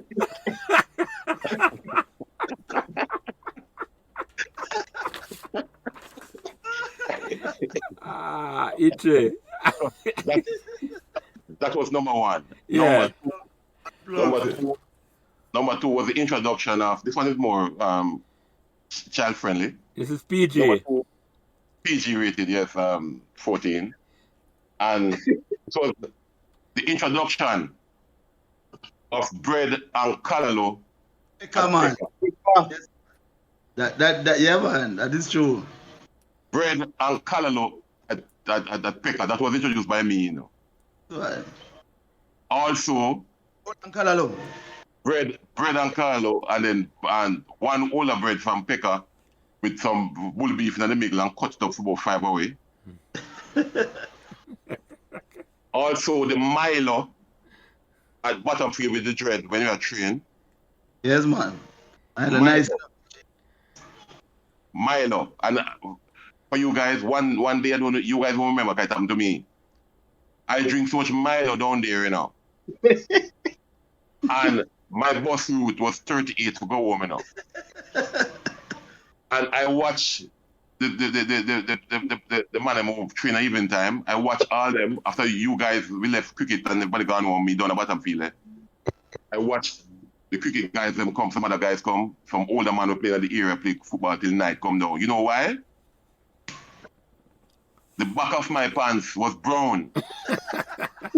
And it was Milo. It was a Milo.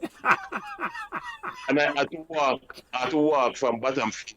I couldn't take the 38 because the smell and the aroma was not favorable.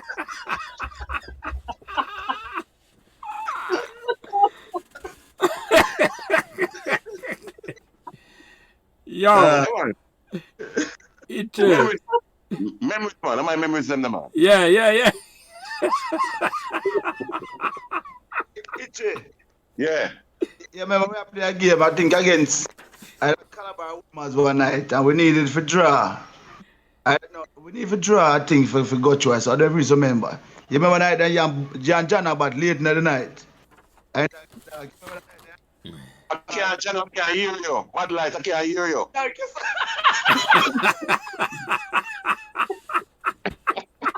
John about and say, hey, Ishmael. All right. I can't hear you. Do not, John.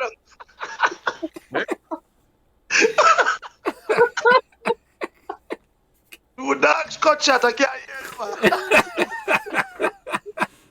Yeah, but umpire match up, man. Yeah. Yes, man. Yeah. But let me ask you something, Mitchell, because Tony Moore mentioned I watch one time.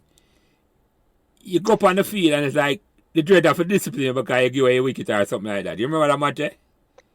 I remember the match, the whole scenario, but I don't remember the match. You know what I mean? Yeah. Wait, I don't know. How did he discipline again? I'm trying to remember how he disciplined me. It's like, it's like, I think what Tony Moore said is like, you come off of the field and like you celebrate and it's like the dread decides, say, you know what? Go run some lap.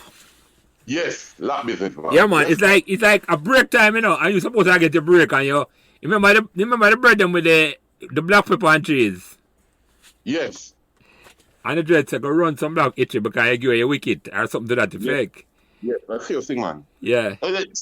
I'm not so much with the dread, you know, because I met about behind the scenes that people don't know, you know, because I have a way of even when you're bowling, you know, if a man will stand for this and then all of a sudden you can't find him.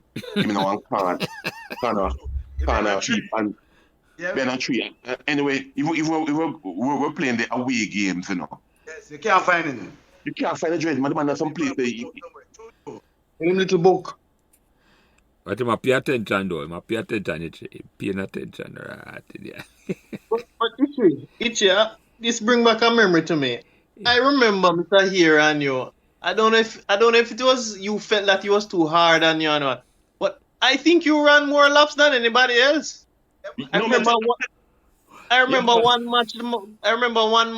Mr. Here said, take off your hat. You can't feel, you can't do nothing in your hat, and you have to run laps during lunchtime. In the treatment rough, man, but give it up now. Because I was a calm guy in my own demeanor. I was saying to myself most of the time, no, this man takes it to me. There must be something good then. No, that's the thing, man. No snapping, man. And everything. I couldn't do the right thing for a year, you know. I couldn't do the right thing. Believe me. I couldn't do the right thing, man. It's like the man, but it was just a form of discipline. And I thought what I think no.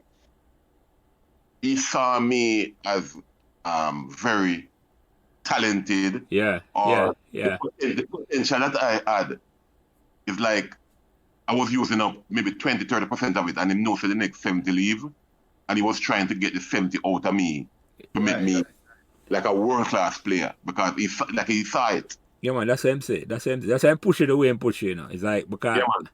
it's more a mental thing more than the physical, you know. It's like, I push you, because to become top class, you know, it's a whole mental thing you have to go through, you know. Yes. And that's why I push your button and all them things. It's like, I'm really see the talent in there, so right, but him know say, if you can't manage the mental part, you're not going to reach it. No, I'm telling you. And plus, the way the thing is too, I think what he was, I think he had a blueprint from a long time from England or somewhere where he was working with the blueprint, and regardless of what, he just not deviate from the blueprint because I'm going to tell you this. The dread, you know, when the man said 5 laps, only exercises, only feeling today, and all of this, he did it in such a manner that it was like you were in a camp with some neckback soldier and a war. So each game was like a war. You have a fight, you know. So you have to come well prepared, you know. Yeah. And the way he brought it across as well, it's like your belly tingle and goose pimple, butterfly come in your belly. Real man talk to you, know. But it's all for the good. But as little youths and teenagers, we didn't know all of this. And in order to become really world class, you have to go through all of this. Plus, I'm going to tell you this, even now in Canada, up here, I'm dealing with some entertainers and some guys up here, and the thing what I realize, and the dreads, piece of the dread in me too, you know. You see, it's a discipline, it comes in certain, the word discipline, and I want joke word in the man, because I have some guys up here too, you know, the man them talented, but you know what, they have no discipline. Mm-hmm. No discipline. Like Saturday night, which was last night, at an event at a banquet hall, and this guy come at the event by about 6 buckle of Hennessy from Ciroc, them and friend them. One a shot, a sweatsuit top and bottom short business. And somebody come to me, come in the mind like a car and I watch them and nobody see me. And one guy come to me and say, hey, Hopeton, a guy inside there with a gun. You know. What do you mean gun? Say yes, the man at the bar with a gun, and everybody will come buy something at the bar. You might tell them to see the gun or take out the gun. So when there, and them show me the guy. So I just send a message to one of my boys and say this to me. The guy with the gun say, the man with a bigger gun, they must go outside and put the gun in his car or leave, because if the man with the bigger gun come, he's not gonna like it. Yeah. And both 6 person go to him and talk to him. The guy go outside. When them go outside now, we carry the gun outside. Me I watch him, but he know me, even know what talk to him, you know. Me I watch him come beside me in my car, and him go in the car, come back out, and the man start talking, give him, when do now, him give the security 50 US, and next guy 100 US, give the woman with a calico at the door, all kind of money, for them make him come back in because we done send out the word. I'm gonna come to the man at the bar, stand up with the gun, and I'm going, I'm just go to him, you know. I'm just whisper in my ears and say, and me have to be gun, so come with me. And we carry him outside, and them boys them just stick around them and take him out and go with them. So, it's discipline, and that's discipline. So, discipline with a year, it has brought me, even right now, people them say, oh, me so calm with certain situations, you know, oh, me so calm. But if I think as a dread instilled that in me, for those, because of the situation, you just can't flare up and go on like a madman and whatever. So, I think my life right now at 54 years old, regardless of if I am conscious of it or not, I can tell you guys that Mr. Ear played a vital role in my life right now. The upbringing, the whole cricket, and the whole training that I got, and the discipline. Discipline was the number one that I can call from Mr. Ear. Believe me. And even some of the traits of Mr. Ear now, the dread there, me have it in me right now too, you know, because me use some a piece of psychology me use to go through life now, you know. And I think I get that from Mr. Ear, because when the dread look on you and just turn him eye, you know what's going on, you know, you're not talking. Yeah. So yeah, so really? piece of Mr. Ear is still in me. By the way, is he anybody have any contact with him? I'm not sure. I'm not certain. Okay. Not certain. I think him still around still. Based on information I get, I think him still around. I did contact him in 2017 and him did write me back an email. And him did even, and I'm going to send that to you, Ichika. I send that to Minor, not Minor, to Master and not Master and Kevin and Facey last week. I emailed with them thoughts. I'm going to share that with you now because I'm going to share that with you and Ichi. You know that you asked him. I'm going to send him to you, Ichi, to me. Because when I came back here and me get inspired for say, first of all, Ichi, I want to write my book about Meadowbrook and the cricket and what it do for me. After me go home in 2016 for Burma whole lady, I say, right, life will just come one day and I might turn that nobody not going to know my story. I say, I think on it, you know. And I say, I start write my book and then I come and I say, after 6 years ago, that because next one 6 years since the last time I come to Jamaica.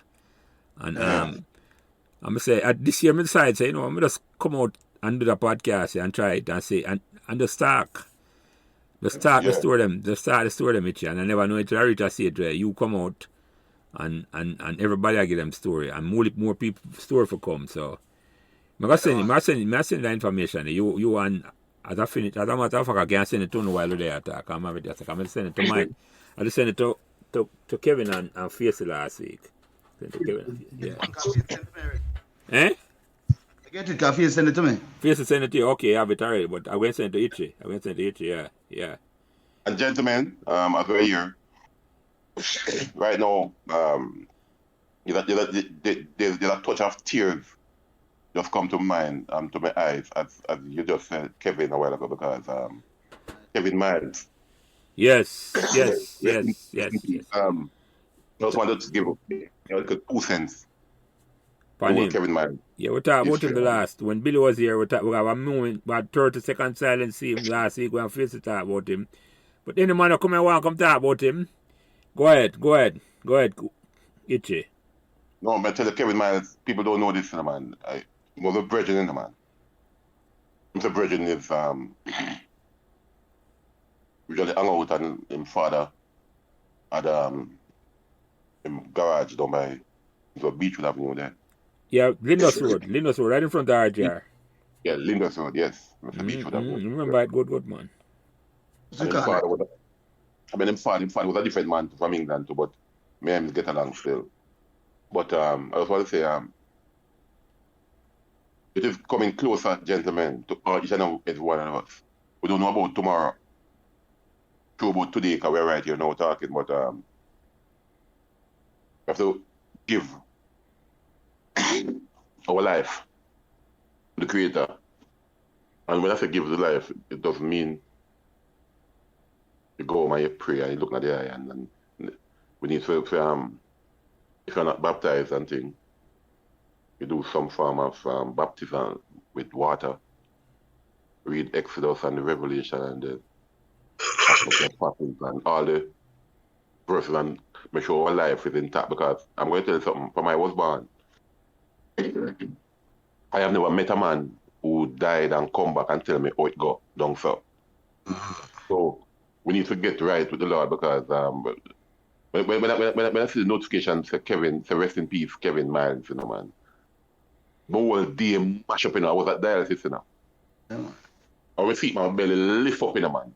I don't know if them come and ask me what's going on. I'm saying, no, man, it's just a little moment, you know. Because I don't know if you guys know, this is not a comedy or no joke thing, it's serious, but me and Kevin have some problems too, you know, because I met about from high school, because one day somebody said Hitchy Burke to me, you know. And then I said to the person, don't call me Hitchy, man, Hitchy Burke, man. Just say HB. So Kevin was beside me, and you know, we had the talk and thing, and him started laughing. So I said to him, Kevin, why are you laughing, sir? Him say, no, because HB, it just sounds funny to me, because Hitchy Burke know yes, and HB sounds funny. And I said to him, Kevin, you know, are you supposed to name HB? And he said, what do you mean?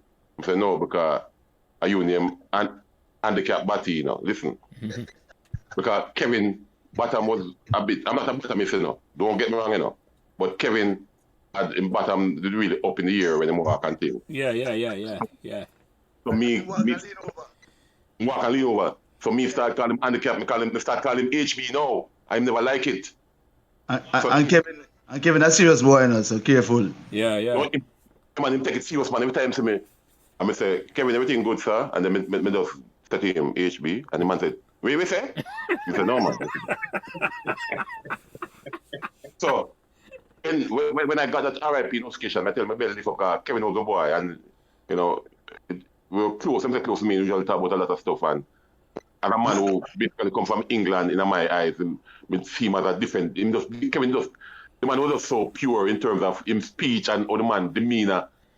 My belly lift up and I said, boy, look, you know, do you think Kevin did know what happened the day before this happened, man? No. You never know what happened, man. I said to myself, say, what happened to me? All the man, Bob Marley dead, everybody dead. A time I come with me, I go on and what people have to say about myself. Ladies and gentlemen, if we can start you know, spending more time with the Lord, talking to him, believe me, I'm going to tell you, I have never seen the Lord, but I've spoken to him and answer them come true, because I tell you, I'm morning time right now, when 5 o'clock come, I go outside when everybody asleep and just walk and look up at the air and ask for certain things and talk to him, and we can see the fulfillment and the manifestation come to at my age. And I'm 54 now. I mean, check it out. I said to myself, when we reach 54, man, we reach 54 and just what day was 30 and 25 or whatever. So what day was 12, Itchy? We just start Meadowbrook. Yes. What day was 12? All I will look back on that and say, remember the day we started, 1974. I say like yesterday that Itchy. Let me tell you. So I know where I said, man. I tell you, we just need to just conform to what we have learned, and even up here now in Canada, there are so many different opinions about the whole biblical quotation, biblical practice, everything, you know. And sometimes you look at life, you say, you know, this manifesting, this we call it now, origin of money and material stuff. And check it out, it's like if you own 50 car and 20 hours, when your time come, everything gone, everything there, you gotta leave it in. You know what I mean? So you can't carry to do it. You can't carry to do. That's why I was saying, Jelly, we give thanks for this forum here, sir. This forum is a blessing in more ways than one. And immense appreciation all around, brother. Man, this thing is a blessing. Give thanks, brother. Thank you. It's a blessing for me too, because it's a therapy for me too, so I know exactly what I'm talking. And if I start about Kevin Miles, it's another 5 hours one at the time. So yeah. I know. With every opportunity we get, we just bow it for a moment of silence and say, rest in peace, my brother, and hope him family bear the brunt and just go and move on. Because life, all of us go through it. Yes. Everyone in our family go through it. We're not going there forever. And none of us. Yeah. And tomorrow. For the record, in body coming back on the 25th of August. Okay. After that, we can update in the group if anybody want to participate or whatever. Yeah. August. Okay, I'm not going to look a thing for him down there. That's good. That's good, my brother. That's good. Yeah, keep them updated, man. Keep people updated with that. Why not? Yes, sir. I'm going to tell you right now. Yes, sir. You see, you and Carlton Facey. Yes, sir. From the Jamaican contingency. Yes, sir. Or the Meadowbrook diaspora in Jamaica. Yes. You guys are doing a serious work. I don't even understand the type of connection you guys are making with everyone from Meadowbrook and its environs. Because I'm telling you. We try a thing, man. You and Facey as a team, I don't know if we need to organize one, but we're doing very well. Very well, man, I tell you. We have a brother team, man. Whole heap of man involved, man. Whole heap of man. I know what I'm telling you. You guys are like the pioneer in making it up, because I'm keeping up with Meadowbrook too, because you start with you guys and then come to Jelly now. No man, look, I'm like Reef.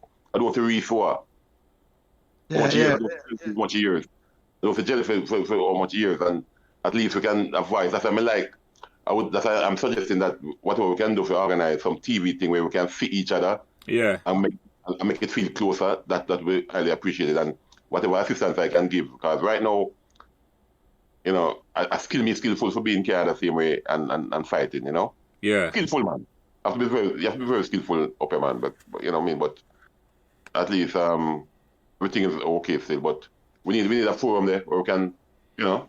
Yeah, man. I will bear that in mind, Itchy. I will. Yeah, man. I will bear that in mind. But let me ask you some more questions, though. Let me ask you some more questions about Meadowbrook. What the most embarrassing moment you remember? You can look back on with a smile while you're at Meadowbrook.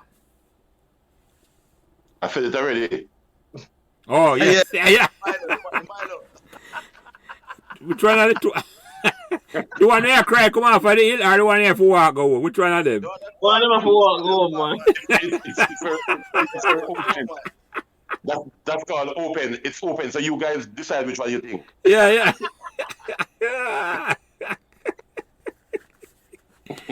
All right, we'll move on with some more questions then. What the best learning experience you get from Meadowbrook Hitchy Burke? Learning experience. Yeah. Well, I would say it's a combination of two things to me, being honest. That's if teamwork makes the dream work, and discipline is the key. So teamwork makes the dream work because I've been on several winning teams, and I've seen where discipline played a vital role in making it a winning team. Mm-hmm. In terms of sports, in terms of life now in general, discipline is also a factor. But if a patient, and there's one word in the Bible that surpasses every single word, and that is love. Mm-hmm. You say love, you have faith, you have hope, you have all these words. But if you love is like the I don't want to say the equator, because it might sound like I'm a madman, but love is like the equator of the world. Basically, it surrounds basically everything. But everything. I would say umbrella. Love is like the umbrella of the world, where everything now, all the spokes them now come off of love. That everything came through this world because of love. And if you can embrace and show love in human beings and whatever you do, you will succeed immensely. You know what I mean? So love, I've learned that love, just have love. Because when you have love, you know, if you really have love, you know, you can't kill a man in a man. If you really love, if you have love, you know, you can't kill a man if you love. No. You know what I mean? No. And even though right now people are killing, especially in Jamaica, because of love, you know. Yeah.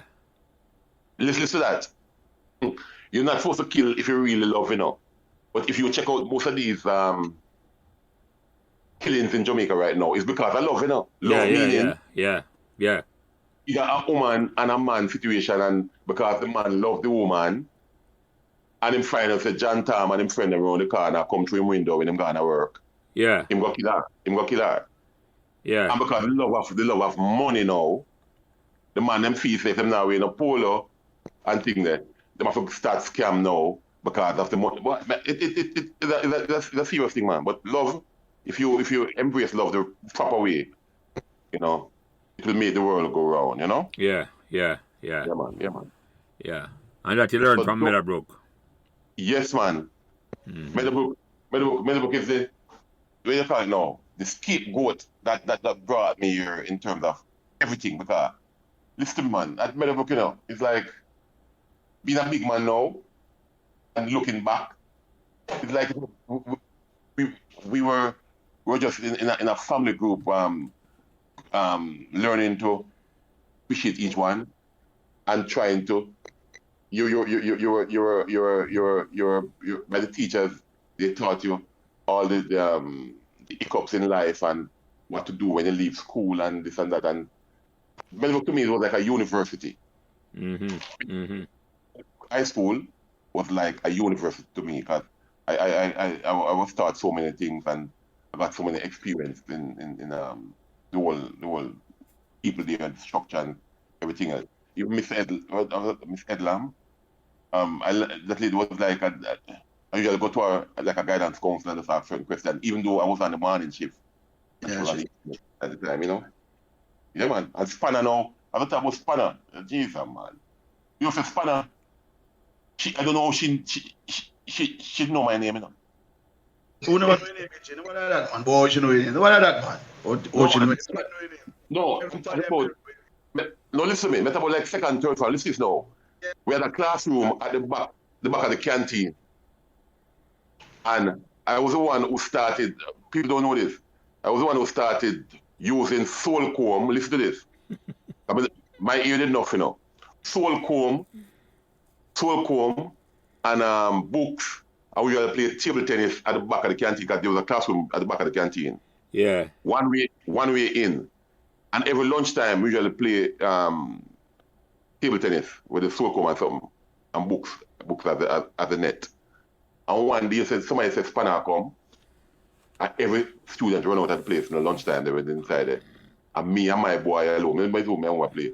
I play table tennis, you know.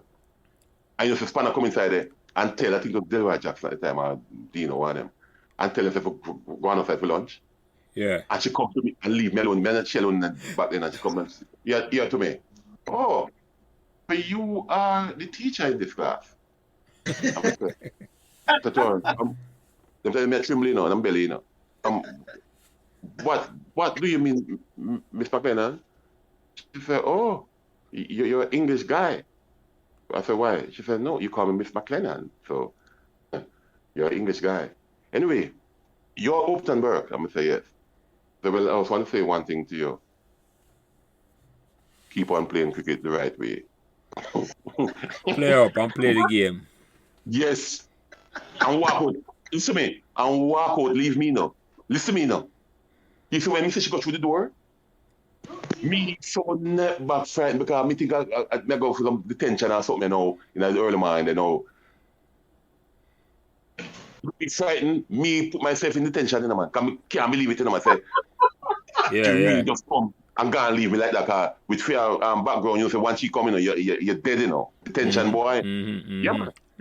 And she more cricket, so I realized she was following the cricket still and she know my name, so I said, nah, but I have to stay good in this place and I can't do nothing too bad. Yeah. She know me. You know what I mean? Yeah. So just some of the memories, some of my little memories that Yeah, man. Yeah. as we go along, I come true, you know? Yeah. All right, let me ask you another question there, Itchy. What life lesson you learn at Meadowbrook, they pass on to your friends and family? Love, discipline, teamwork is a dream work. Teamwork makes the dream work. That's it. Everybody, even up here right now, I might motto them there. Believe me. Yeah, take work talk about that too. I didn't learn that from the teamwork, the dream work. So yeah. Yes, man. You can't beat that at all. You can't beat it. All right, let me ask you. Jelly, let me ask a question. Yeah, go ahead. Itchy, Yeah.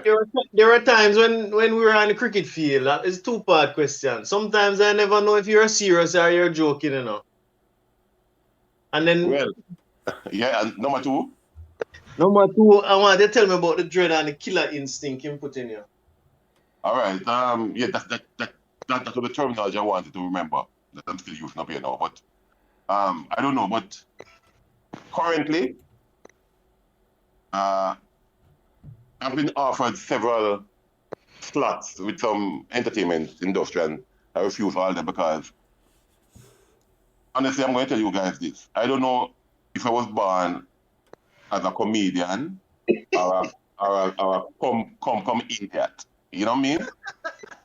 Like, you have two words, you know. You have comedian, which is the executive word, but there's come idiot is the second word. Yeah. With me, I just naturally, I don't know, even up here now, when I talk, people just start laugh. So sometimes I might sound as if I'm being very serious, but it come across like it's a joke thing. But it's serious. So I don't know if that is one of the gifts that the Lord instilled in me from birth, and it still exists. But that's just it. I'm just a person like that, so I don't know. Maybe I should have been born in June with a twin personality instead of March. But that's just me right now. Even right now, when you talk up here, the pimp said, hey, you should depend on some comedy show, you know, man. You know what I mean? So I guess it's just one of my characteristics as a human being, I guess. Yeah. And number two now, killer instinct. Well, how am I going to put it now? Maybe I took it wrongfully when Dread was, you know, when we were meeting and thing, and I must say, don't forget the killer instinct. Because with me bowling, I'm telling you, it's like I'm a different person when I'm on the wicket bowling in terms instead of in the pavilion. When I'm bowling as a fast bowler, I'm trying to get you out in any way possibly, you know. So if it's intimidation, if it's bowling too wide and then get a big lick in the head or whatever, it doesn't matter, trying to get you out. So the killer instinct, maybe at the time I took it too literally, but it is something that I'm still using now, where I try my best to do my best at all times. You know what I mean? So I look at you, the dread, piece of dread in me same way, you know? In me same way, even today in today's society. Nope. Yeah. I understand what you say about the killer instinct, because that never leave me island. The killer instinct means whatever it takes to get the job done, you know. Done, simple. Agree, really. Whatever it takes to get, I mean, so if you do nothing illegal, I just say whatever it takes to get the job done. Yes. Some people understand me have the attitude, like them not understand, say, no, you have a job to do. The job does to do. You see me, I said to you? So yeah. Well, may I ask you something though? You ever see cracking ball? Ooh. No, Jelly. Yeah, Glenn Atkins. Yeah, me know. How old are you now, Jelly? Oh, me? I'm 59 and I'll be 60 in December. Jelly, we usually watch Kraken run from the plum tree end, you know. At the gully. The gully end. From the gully. In here. Kraken, man. Glenn Atkins. Yeah. You see, the thing is, you know, because I was around as a little youth, no people don't understand. All right, I can try and call some names, me know them man, and them talk. Kraken. My guy name again, man, Stallion. Yes, Stallion, Danatmere, yeah. What the guy name, man? Here you go. Strodwick. Courtney Strodwick, yeah. John Muir. All the man, the man, the big man, run race and have been. Me did when I want car now watch the man. Cricket. After a while, you know, with the cricket, you know. And once you become a cricketer, you know, you're a cricketer, you know, right through, you know, meaning in little game and play, if I want little first farm match, second farm match, and you pass and see it. Yeah, pay attention. You have to stop and peep and see. Because you know your mind now. I want to which one of them you talk about. Yeah. If a bowler come out time. It was a crooks that stroke it. Crooks? Yeah. Yes, all them. Listen to me, I'm posting at bottom field. I sit up on the roller on my bottom there. I'm in the stands on the car there. But tell them, man, I know all the man. The name you call me, can tell you. The name, I know all of them. Mm-hmm. From Jelly. Because when I was in first farm, I think Jelly went 5th or 6th farm. 79. You started with 79. Yeah. I repeat 5th farm. I was repeating 5th farm. I repeat 5th farm. All right. So, from 5th farm, come up to then 6th farm. Once the dread we start training the dread now and learn about under 14 now, under 13. You say you want to know the man who want to play the big league. So, you got bottom field and the match I play. Yeah, man, sometimes usually I'll watch some match. Only cricket ball the hardest will come to Meadowbrook Gate. Good question, man. What the best? Which man do you think? As a batsman, good question are different. As a batsman, which man you respect the most? Will play for Meadowbrook as a batsman? Were your teammates? As a batsman? Yeah. When I play with him, what you say? All right. There's a left-handed. Oh no, there are 2 left-handed players. Yeah, you have it, man. there are 2 left-handed players that I think this is my opinion. So nobody else can tell me nothing, you know. This is my opinion, you know. There's a man by the name of, but because he was a bit coward, named Christopher Cheddar.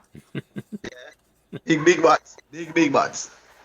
But I think he was a bit coward because his father treated him like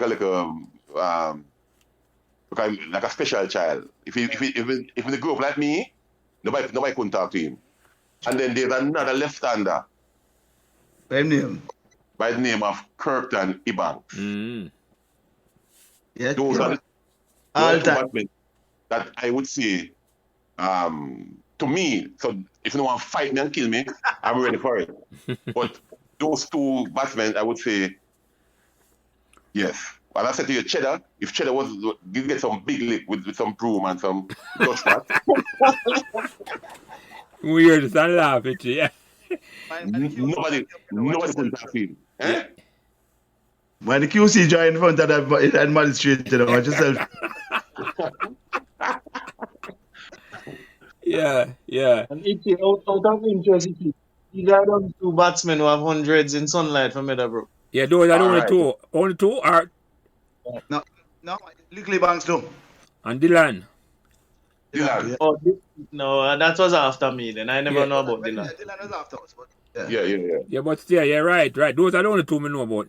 So who Kirkland make him 100 against? I try to remember. Only Kirkton can remember and tell you that. I'm not gonna forget that. Yeah. I'm not gonna forget Yes, that. yes. I said, remember going to remember yours.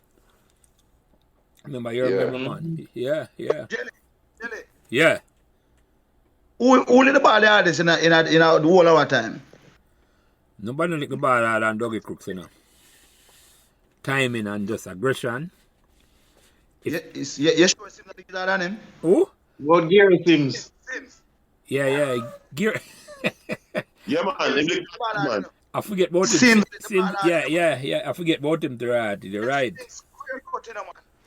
Sims come close to him. You're right, Minard. Sims ball hard, you know. You're right, Sims now. Sims have a mentality where him just thinks, if you Young one. bowl a beamer to Sims, you know, Sims that try to lick it back over it. Exactly. That's a great area.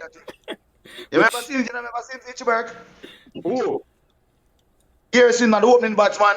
man, I give my Fergie usually power, man. I usually watch the man in back, man. Yeah, All right. yeah. Hard, man. Hard. Yeah. So, Itchy, which Gentlemen, yeah, go I ahead. don't know if you guys still have the scorebook, but any one of you guys can tell me what was my best figures in Sunlight. Do that, man. Tell him that. Don't remember that. Which one? How much it was? Where it was? No, do my Sunlight career. Do anyone have the scorebook to tell me what was my best figures? 18. Eh? To 18. How much? 6 for 18.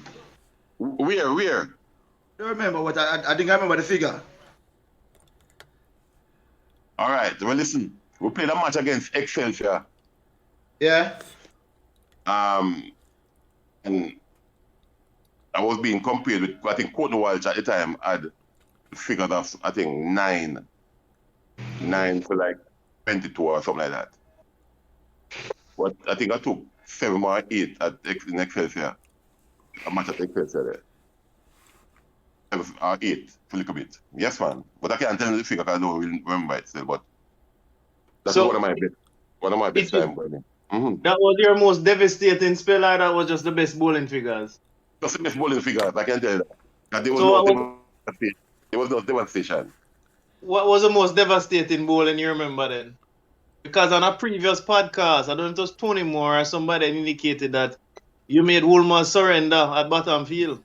So you can Yes. share that memory. Well, I said to you, at 54 years, listen to me, at 54 years old, and you do this at age 15, 16, it's hard to remember everything though, you know. Yes, Itchy.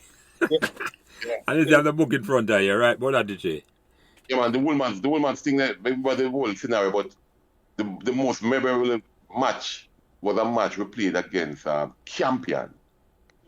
Champion. With this guy named Julian Robinson, salesman. They have a netback team that year there. Crichton Botek. Yeah, man. Botek, Chang. One up of them, man. One up of good young boy, privileged boy. We have every gears possible. Helmet. Yeah, man.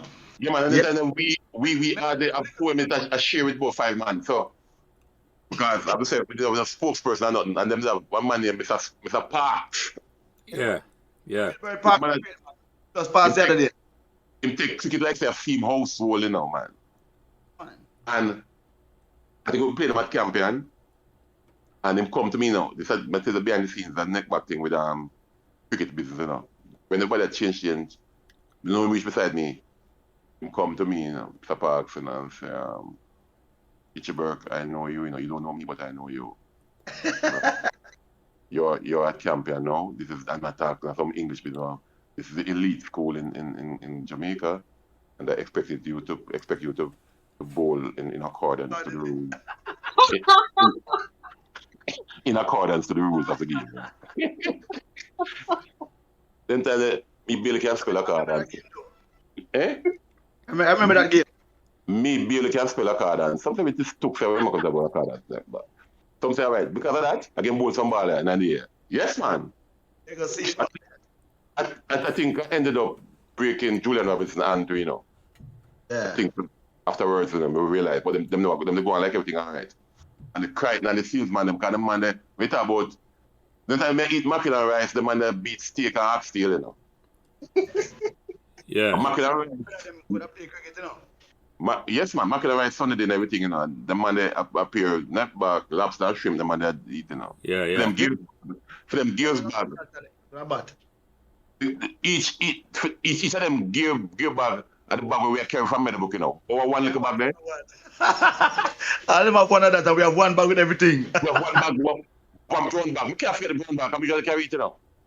Yeah. The brown leather bag. Them man, each of them have slash venture mark on it. That must have wheat. Where they come from? Yeah. You remember, say, when we go camping now, we get food. What them give for tea, and what we get for lunch, you know. Yes, son. We used to take the food and hide it and carry it home for our breakfast next morning. Yeah, man, you know. How we used to make it a rice, you know. Yes, man. Yeah, man. Yeah, man. Want to get a 3 square meal, man. I said, no, sir. But in fairness, though, Itchy, they had a good side, because I think they won Sunlight is 87 or they won Sunlight right after us, though. I think they beat KC. Yeah, that's a good side, man. Yeah, man, that a very good side. You look at it, man. Cricket ball pan them, man. No, forget this guy named something Carter, man. BJ. Falcon Carter, BJ. Carter. Yeah, man. Big spinner, man. A big team, man. They have a good team, man. Yeah, man. Big team, man. Very Yeah, good them side. win. Yeah, them win. Sunlight a couple of times after we win. Another time. Yes. Yeah. I remember that. Yeah, man. Crichton, Carter, yeah, man. Julian Robinson. I think them Chang could have do well to, and they have another pace bowler too. Good at them, man. Really good at them up, man. I think though, from my opinion again, it's a Woolmans. Yeah. Apart from Calabar, where through Perry and the boys them, which was my friend them. It's a Woolmans was the next team where I would say is like I would call it a second Meadowbrook team. Meaning, what the two guys name again? Laidlaw, yeah. The two Laidlaw them. Yeah, Adrian and Darren. But I one don't of know the Calabar. Calabar. I don't know Calabar. Remember Darren go after, you know. Darren played for Calabar in a year before. And get him back in a year, I think a year 6 playing back. They made one game for them. But Adrian was the one that captained the team. But Darren play against 3 against in a year 4 finals. Him get one ball. I think Eddie Pye get him for one ball. Yes. One play for Calabar in a year. After Darren. I like Woolmans team because maybe usually talk to the leader them. Maybe usually the grounds a bit, you know? Yeah, man. Laidlaw man them, yeah. I think them usually live in Evendale area too. Yeah, man. Remember Blossom son them, man. Blossom later teach you English, you know, man. Yes. That's the reason why we did close. Yeah. Yeah, man. Her sons, man. Yeah, my mother used to teach us. Yeah. Fantastic English. Yeah, man. Yeah. Great. All right, let me ask. Piggy, Yeah, go Piggy ahead. Piggy from Calabar, you know. Yeah. I think he went to the wrong school though, you know. Brian Blair. I know we have done every day upon a trade, man. Piggy. He was that sample. Him come back at the 13th, not the 12th man, the 13th man on Meadowbrook team. Piggy, a good youth, man. Good youth, man. Piggy. Him competitive same, you know, right now, you know, man. Yeah. He tough, man. Good Yeah, boy. Piggy. Yeah, Jelly. All right, next question for you, Itchy. I believe it or not, Well, I almost I go up the trail, you know, because I saw them thing at work and we just attack like yesterday we attack. Actually, give me dinner. Boy, I tell you, boy, I go keep sitting there because normally nobody can get me from talk so long, you know, man. Come charge, listen to me. We normally charge $4.75 an hour, you know. But yeah, the checkbook have to come out first, did she? All right. I hear my brother. All right. A couple more questions. Because we don't write in the check tonight. And the check I write off for Meadowbrook itself, the family. Okay. Message. You get to existing student or future student or staff member who are going to listen to this podcast and are going to Meadowbrook. What message you have for them? Try to be disciplined in all aspects. At home, at school, and when you graduate, workplace. Yeah. Discipline is the key. Also, try and learn, whether on your own or your parents or your peers, about biblical principles. Once you start garnishing biblical principles, you're on the right track. Okay? Yeah. And love is the key. Love. Just try and preach love, live love, eat love, drink love. And once you do that, you're on the right track to success. Yeah. Yeah. Yeah. I'm going to hear that shit. I'm going to hear that. Everybody going to hear that eventually. So. Yeah, man. Yeah, yeah. All right. And the last two questions now for now, I'm going to wrap up. Well, yeah. Never last. Before, I always ask a man, and it go from Minot and Kevin and to Hitchy Burke. Any question or topic where I like comment on that me never ask at all? And you go first, Hitchy. Anything where you think me could have asked, I never ask. No, man. Listen, this is a 100% coverage from the northern end and the southern end at the back. The pitchers have been taken care of. The umpires, the staff, the groundsmen, everything have been covered. So from my aspect, it's an entire Tappin Park of 10,000 people. Everything full up. All the advertisers and the investors enjoy the money. Food tastes good. Everything has been covered. Curry goat and everything right. Yeah. Curry goat and everything, yes, man. And Minot, any question you think we could have asked, any topic you want to bring up where me never bring up at all, you think we could have to bring up? No, because I want to tell you for this show, we think we're fair to just about everything. All school website, how it influence everybody. That and the school days. So, yeah, this you can't get more rounded than this one. Yeah, man. Yeah. Tonight, what the reality of life, things I'm going to know. Yeah. What if I'm then, I still have to transcends to know what need to be inculcated in our kids coming forward. So we cover our bases, brother. Yeah, man. We cover life from beginning to end, man. From the alpha to the omega. Yeah. And Kevin Reese, anything you think we could have to bring up where you don't like me bring up or never bring up at all? No, I think we covered a lot. I remember Hitchy Burke at Pekka having a bun sandwich. Hitchy can tell us about that bun sandwich. Bun and callaloo. What I mean, tell you, boy. Bun and callaloo are two hard bread stuck with the bun in between. Yes. That was Hitchy Burke for you. Hitchy Burke was fun. I can tell you that. Playing with him, being around him, it was always a joy. It was always fun. We always had our laughs, in training. Yeah. Yeah, sometimes it was a challenge. Mine can back me up that batting itchy in training every day, I can tell you. What? Had its challenges. But it was all for the best and we survived. Built our character. Yes, sir. We need to get one of the spinners on Lord Jelly, because when you think about our cricket, Itchy play cricket at the highest level in youth cricket and Itchy couldn't get a second spell. Yeah. No, the spinners them come up, because I have Dirk and Devon come up. Yes, next week, a couple of weeks time, because I'm line them up. Dirk and the spin twin, as I call them, Meadowbrook spin twin. Dirk and Devon McDonald come up, man, because the two deadliest spin ever come on Meadowbrook, man, without a doubt. Yeah, but it never bother you that you never get a second spell, Itchy. I was so glad because me tired from second ball. Well, Itchy, here what? We have one question for you, Itchy, because I do a poll, you know. Yeah. Because that famous race, the slowest 100-meter race ever run at Meadowbrook. I wonder if you were at that big race, you know.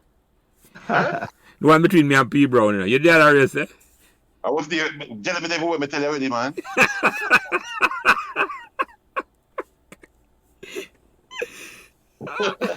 P. Brown, man.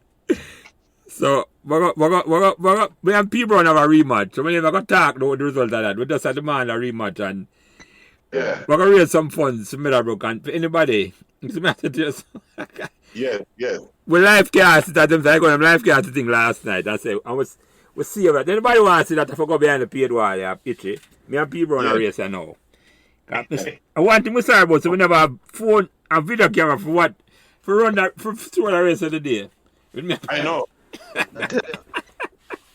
The last time I talked to people with the race, you know, and they must say, right now, you know, man, Jelly dead to him, you know. Yeah, man, of course. Fit, Yeah.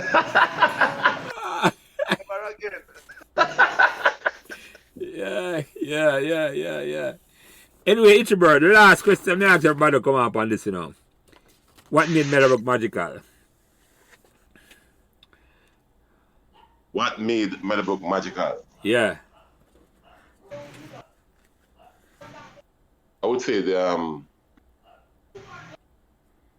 to start with the environment and come down to the human beings, the personnel that are there, the teachers, staff, man like Bokram and all them, man. Auxiliary staff, the auxiliary staff as well. Mr. Osang with them art and craft. Eh? Yeah, man. Meadowbrook, I don't know. I don't know if it's because it's up in the hills, close to the mountain, or it's by itself in that area, but there was some natural, mystical thing about Meadowbrook High School. Natural mystic blowing through the air. Natural mystic. No, seriously, man. I want different school, man.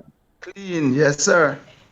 I have not been to Calabar, KC, Woolmans, nor Georges, but I can bet some of these guys that went to can you imagine going to KC, man, the bush, the man, and Georges, they're on the belly of the place, the man. Yeah. Street. You know what I mean? Yeah. There's not that pure I won't say negativity, but it can be as ideal as Meadowbrook. No, you're right about that. Meadowbrook was, I can't think of a school in the Carpet are a more ideal place in terms of, it was like in the middle of a rural area, you know, it's surrounded by two ideal community where it's like, you just feel like you're protected all the time. Yes. That's how you feel. And I think Meadowbrook is the only school that have a top field and a bottom field, you know. Yeah. Yeah. No, man. Enough acreage recover, man. Meadowbrook there with Avondale and... Yeah, man. It's where the school located, man. That have a bowling for it. That's the location of the school. Is like, it's always like it's in a dead end, you know. So then them on the bottom of the mountain, them. Yeah, nobody now no reason for go around this at all. And just live there, you know. Nobody now no reason for pass it at all. Yeah. No, man. None at all. And for that reason, we were protected. Whether we're at top field or bottom field, it's like nobody now no reason for come this at all. They can't know when a student come now. So yeah. Anyway, gentlemen, this is a blast, you know. And unless you have any, I'm not going to say final word, but you know that. Any closing remark from anybody? Not any closing words, closing remarks? Why? Listen. When I listen to Itchy give him testimony, I am just extremely grateful for this platform here. Because I will say, we was little the other day, Kevin, Michael, Carl, and other people, I'm forget, apologies for that. As I say, it's a short time. Yeah, man. It's a short time. And Jelly, kudos again, I can't say it too often. For this platform, my brother. It's a blessing. Yeah, man. I appreciate that, my brother. I appreciate that. And Kevin, go ahead, man. I just want to have something else to say. Yeah, and I say every time I listen to this thing, you know what I know now about Meadowbrook? You say one thing where Amanda want, I know it. I'll go back for 2 weeks. Yeah, go live it over back at Meadowbrook. Go play it. Go back to school just to get the vibe that you get. Yeah. Yeah, man. Give thanks, brother. Yeah, man. Kevin, any closing remark? Well, I support everything mine had said a while ago, and you know, We're all behind Hitchy Burke. It was a joy listening. Every week we listen to the stories, and it hit home. It's something that is resonate with each and every one of us, and we look forward to this, Jelly. We thank you for continuing. Yep. I think everybody enjoyed Jelly, so we look forward to more conversations every week. Yeah, that's all And about. Hitchy Burke, keep the faith. We're behind you, my brother. That's all about. That's all. Hitchy Burke, any closing remark? I just want to say, on behalf of my executive committee, that includes Hopeton Burke, Hopeton, And Burke. Hitchy Burke, HB. John Tom. Yeah. I really appreciate this coverage, and I feel so elated just to talk to you guys in terms of cricket and life in general. Right now, tears in my eyes, but as a big man, you can't make everybody know, even though I'm telling you guys. Right. So the memories really living on right now, from the day I entered Meadowbrook and the last day I left and thing. Yep. All I want to say, my closing remarks. The best match, I think, in my career, or the most wonderful match in my head. Meadowbrook High School, underdogs, Cinderella Yes, sir. versus Kingston College, Tappin Park. Sir.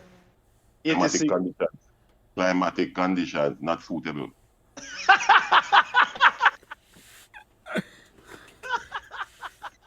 29 for 1, in my estimation, at 54 years old. Yep. All out for 54, in my estimation. And Hopeton Ebanks, coming from the mountain end. sir. Hopeton Burke, from the pavilion end. Sir. At the end of the day, Hopeton Ebanks, 5 for a little bit. 5 for 1. Yep. All right. Nothing can pass that. Can't look clearer than that. Hopeton Burke, 3 for spit. Don't forget, don't quote the spit. 3 for spit. Yes. No, hold on, Itchy. That's wrong. That's incorrect. You both took 5 wickets each. Okay, I wanted to see if you remember. Yeah, testimony.